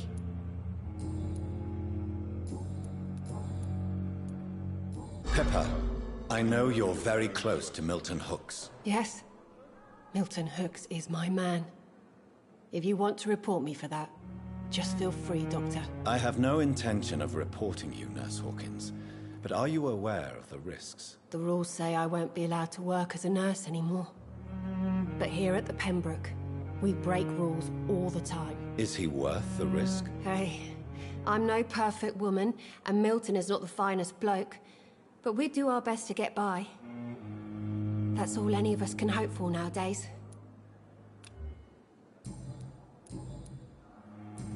Goodbye.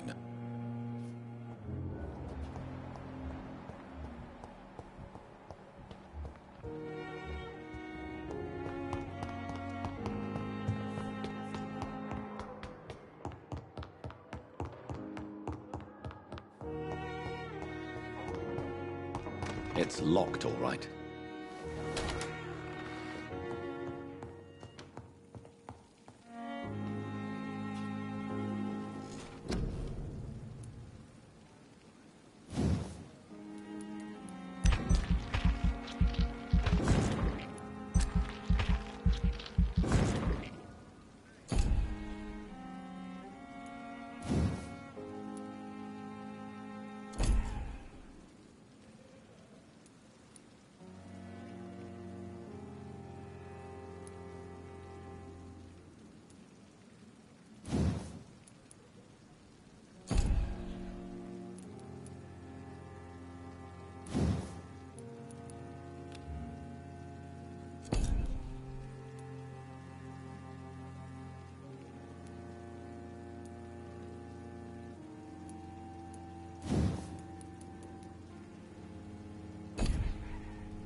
If I'm to stay here until my research is complete, I'd better learn to hide my true nature from the mortals.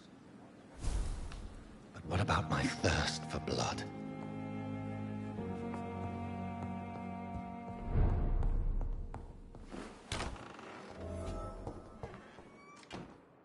Yes, Nurse Crane? How can I help you? I'm so sorry. I know Dr. Swansea wanted you to rest, but we have somewhat of a crisis. A crisis, you say? Our supply of antiseptics is nearly depleted. I was hoping there was another box up here, but... Nurse, this room is off-limits, and I'd prefer to keep it that way.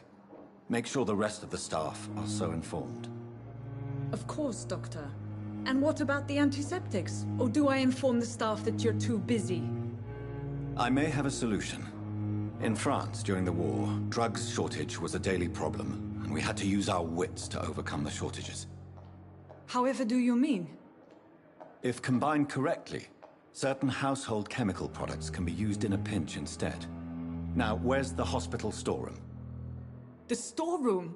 Fat chance. This is the Pembroke, and space is luxury we don't have. Everything used to be stored in the old morgue. Perhaps I should look there first. Where is this morgue? It's the large building behind the hospital. You'll need to go in the back door because it's been sealed off for sanitary reasons. Take this key. It opens a small back entrance at the end of a narrow street. The abandoned morgue behind the hospital. A small door at the end of a narrow street. On my way then. Thank you, nurse.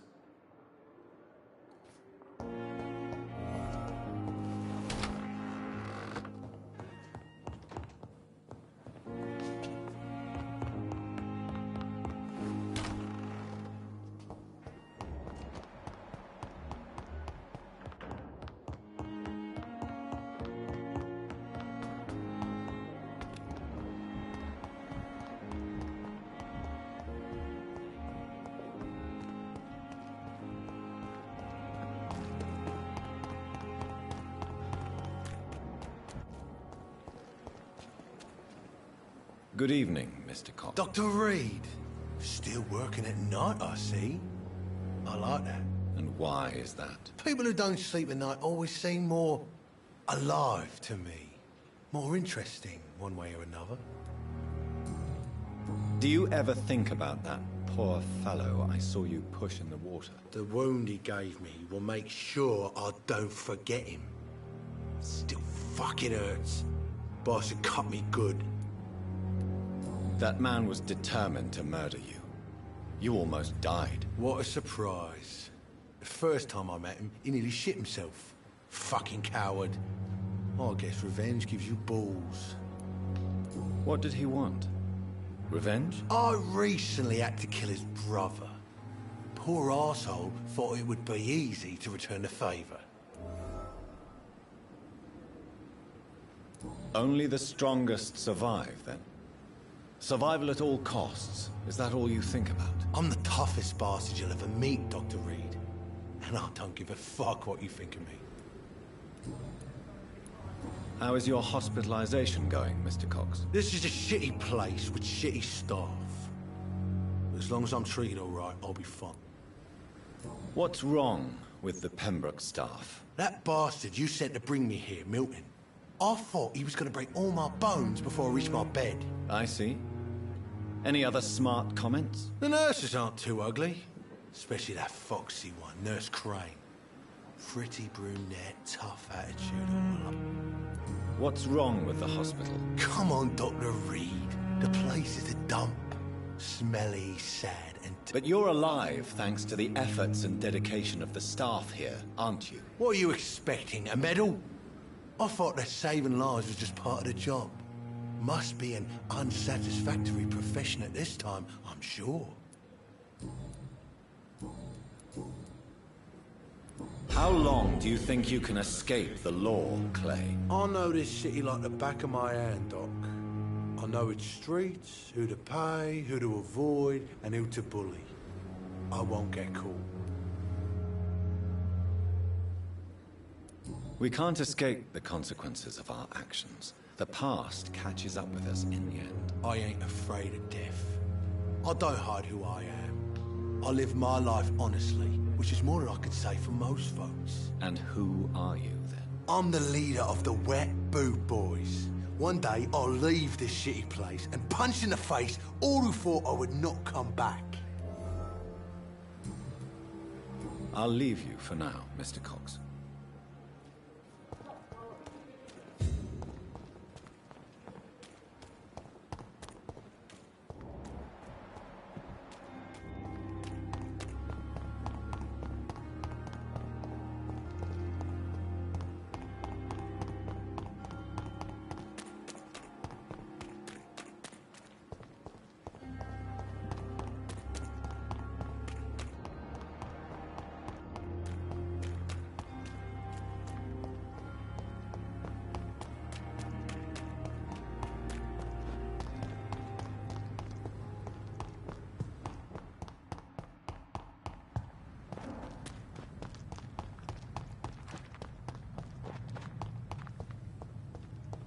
I cannot enter.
Balls of Mars. Fortifiers. As popular as they are ineffective. But they do contain iron tartrate, and that might prove itself useful.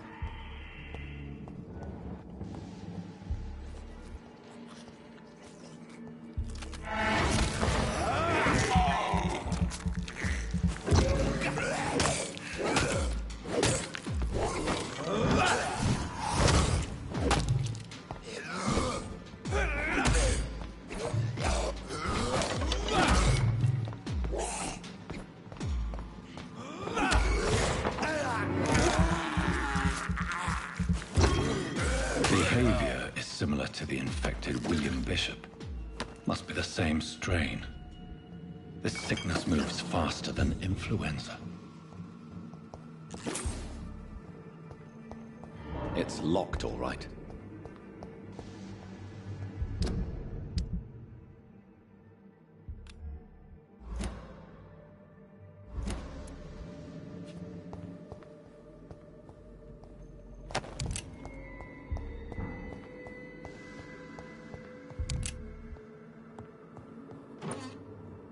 This key will surely grant me access to the basement.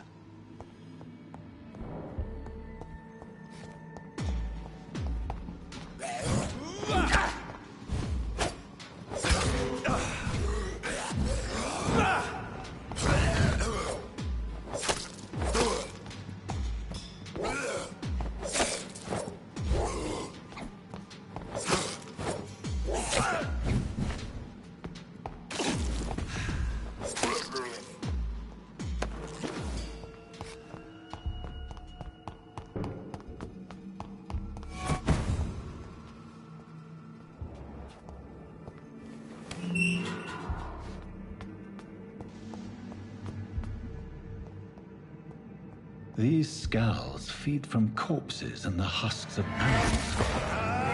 They're not after blood.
It's locked.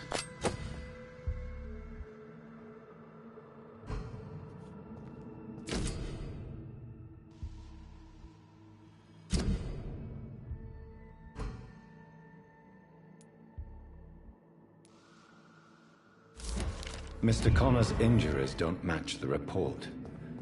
I'd better look into this.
These scowls can be so ferocious. I'm not sure I can defeat them without becoming stronger. To drink blood is so tempting. Sodium hypochlorite. Dangerous to administer, but efficient in the proper dosage.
Good evening. Please show. Of course.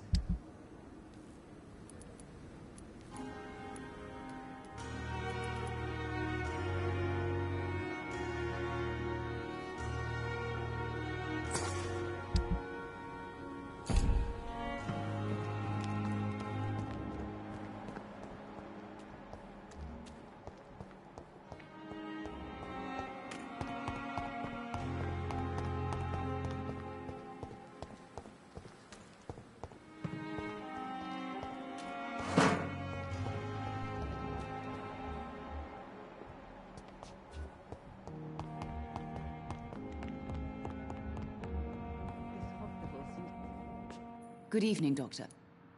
Good evening, sir. Goodbye.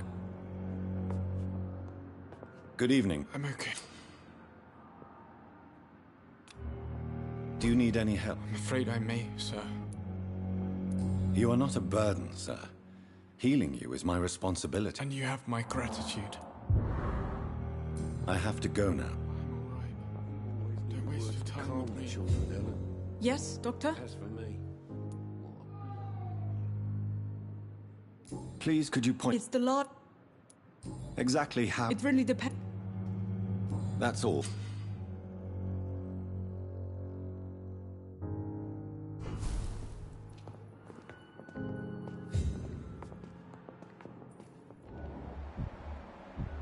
I will not let you down, Mike.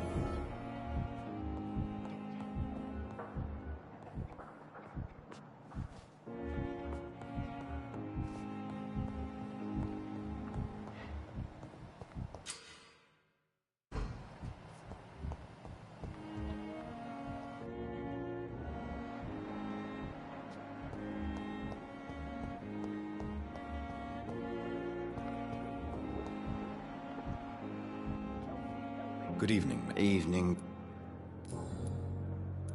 Why do you feel responsible for the injury, Thomas? What really happened? I wasn't disfigured by any German shells. It happened during my leave. It was an accident. Why lie about it? Come on. It's one thing to come back disfigured by the Germans, and it's another to get injured in an accident that could have happened to anybody. You know you can't hide forever. One day you'll have to face your loved ones. Until that day, you have no chance of real recovery. My friends all died in the trenches. It's shameful enough to be alive with these stupid scars. I don't want my children to see me like this. Tell me what really happened then. I went with a whore in Rouen. Dead drunk I was. The hotel was a shithole. There was a fire that night. Did you start the fire? Were you trying to avoid going back to the front? No. It's just that I was asleep when the flames reached the room.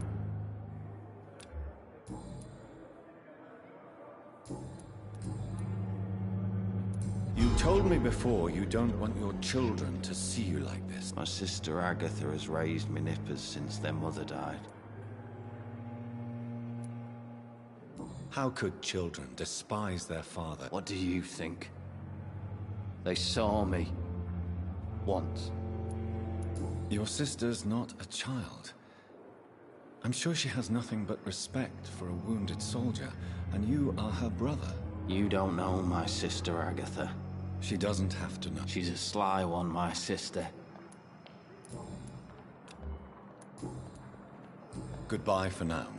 Fear and disgust. Daily routine.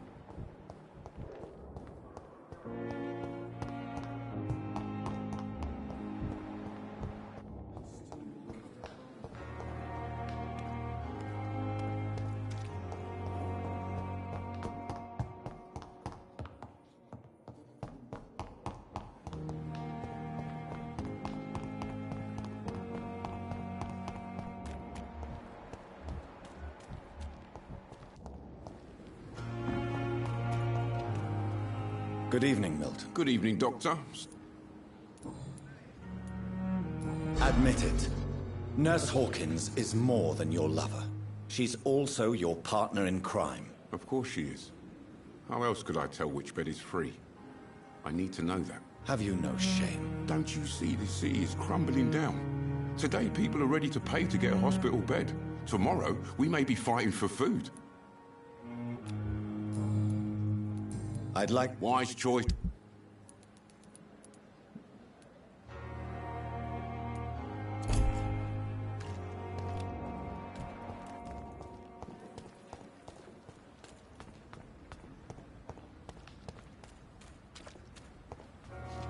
Please, sir. I need help bad. What's going on? I'm Blight, sir. Newton Blight. I've lost my mate. Can't find him anywhere. I'm Dr. Jonathan Reed from the Pembroke Hospital. Please, calm down and give me more details. Oswald and myself were both infantry, sir.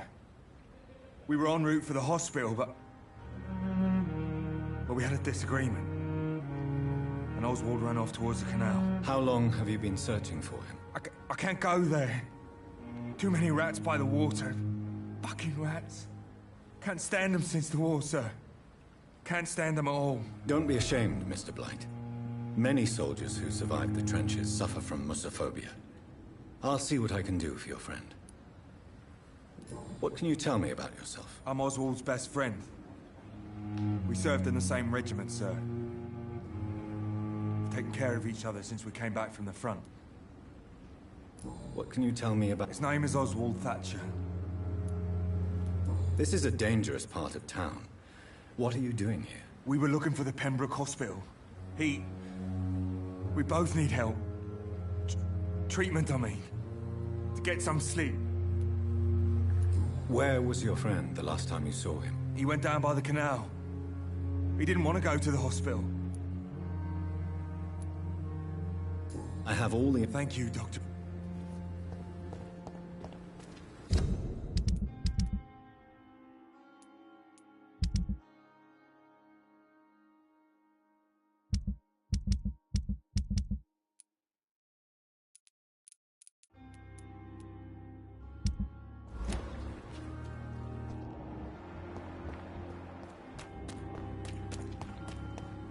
It's locked.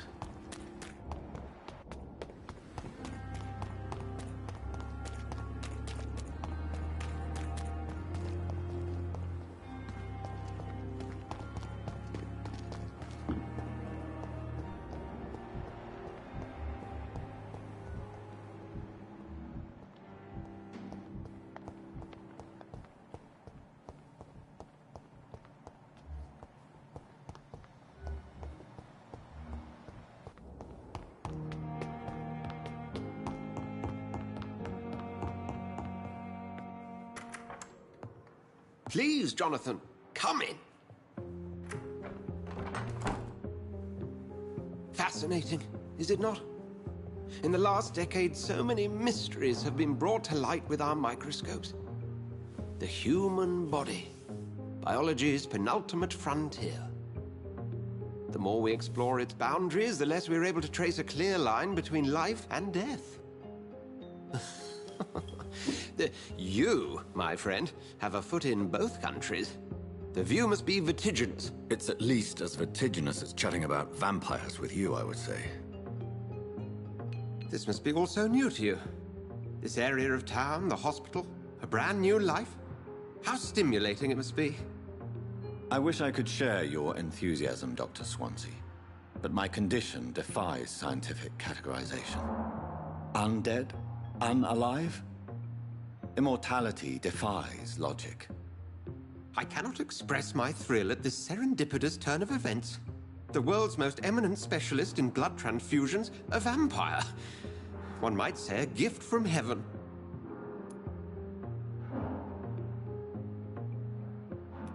There is an absurd poetry to my situation. Physician, heal thyself. Forgive me. I've been an admirer of your work for a long time, and now you are so much more than a brilliant physician. And please, call me Edgar. I'm not some doe-eyed student, Edgar. I understand we both have something to gain from this relationship. Very well. I have a task for you, Jonathan. Something that will require all your newfound skills. Please, go on. The Pembroke only survives through the generosity of our benefactors. Unfortunately, our main donor has found herself in a bit of a bind. Now, if you could help her out... A spokesman or politician is what you need. That's not my calling. And until I come to understand what has happened to me, I require discretion. Discretion is in order, Jonathan. Lady Ashbury has recently received rather indelicate correspondence that, if revealed, would jeopardize her position. And you would like me to eradicate this threat? By the stole, of course not.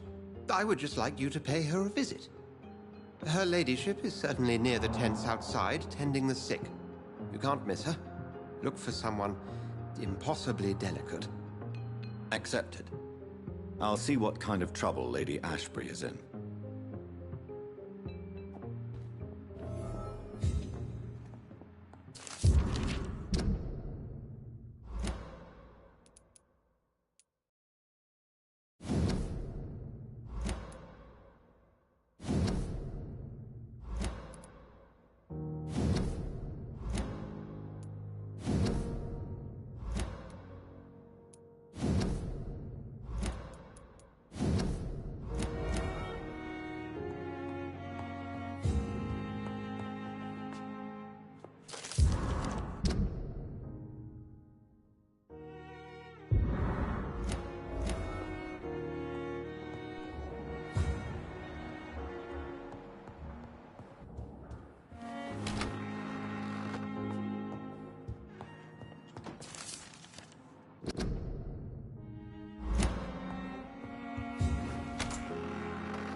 have this.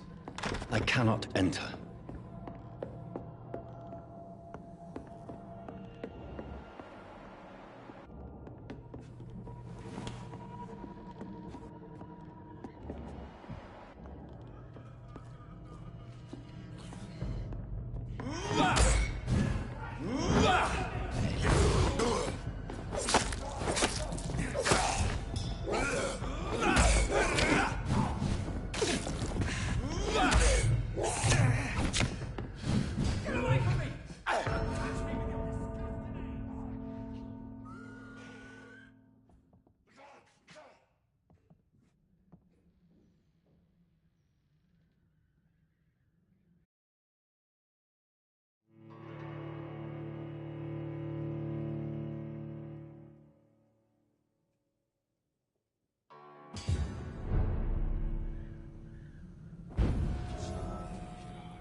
This is Braille. I need someone who can read this. What happened? Who are you? It's all right, sir. You're safe now. Oh, a fellow Englishman. Thank you, sir. For a moment, I thought those bloody heathens had killed me. What are you doing here? This place is not safe. Yeah, it's a cesspool, but it's mine. I came to collect some overdue rent, but those who still live here have gone completely bonkers. You're very lucky to be alive. Yeah, filthy immigrants. Fucking savages, every one of them. And now with this bloody fever, they're just animals. You can find safety of sorts in Whitechapel. If you're quick and cautious, you'll be able to avoid the savages.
Watch out!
The flu took my dear wife, Emily.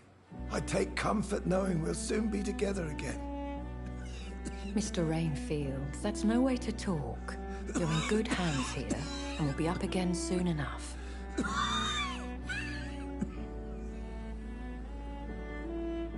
Now do me a kindness and get some sleep.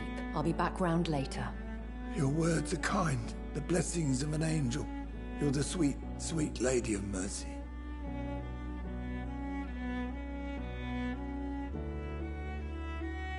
Good evening, Dr. Reed.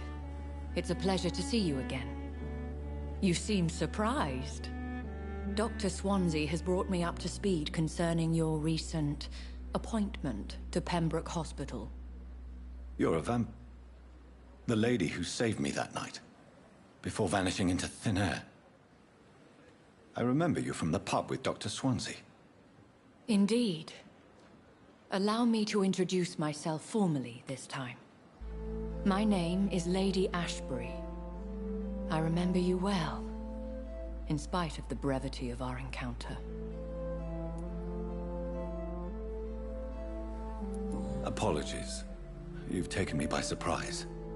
I'm very happy to see you. The pleasure is mine, Doctor. I hope you're more disposed to answer my questions now. You must have countless questions, but our rather urgent matter first. Swansea has explained. My cover, if you prefer, has been compromised. Dr. Swansea has commissioned me to be your agent in this matter. You could start by explaining what's amiss. These past insufferable weeks, I've been the victim of extortion. I've made a first payment, but the blackmailer grows greedy. I must refuse his most recent demands. What are your expectations? Please be precise. As the newly appointed surgeon of this hospital, you are in an excellent position to ask innocent questions and deftly learn the identity of my blackmailer. Please continue. Every detail is essential. I'm your man. My embarrassment in this matter is eclipsed only by my shame at having put the hospital at risk. The threat from our anonymous scoundrel is clear. A list of dates. My visits coinciding with the dates of suspicious patient deaths due to massive blood loss. I'll take care of it. Do you know where I should start? If that was the case, I'd settle the matter myself. You could talk to our local gossip, Harriet Jones. Not a pin drops here without her hearing about it. I'll meet that woman now. My life, as others know, is in your hands, Dr. Reed. I'm sure of your discretion, but I do fear your powers of persuasion will be put to the test. When this is resolved, I'll be your obligé. I'll answer all questions in regards of your condition.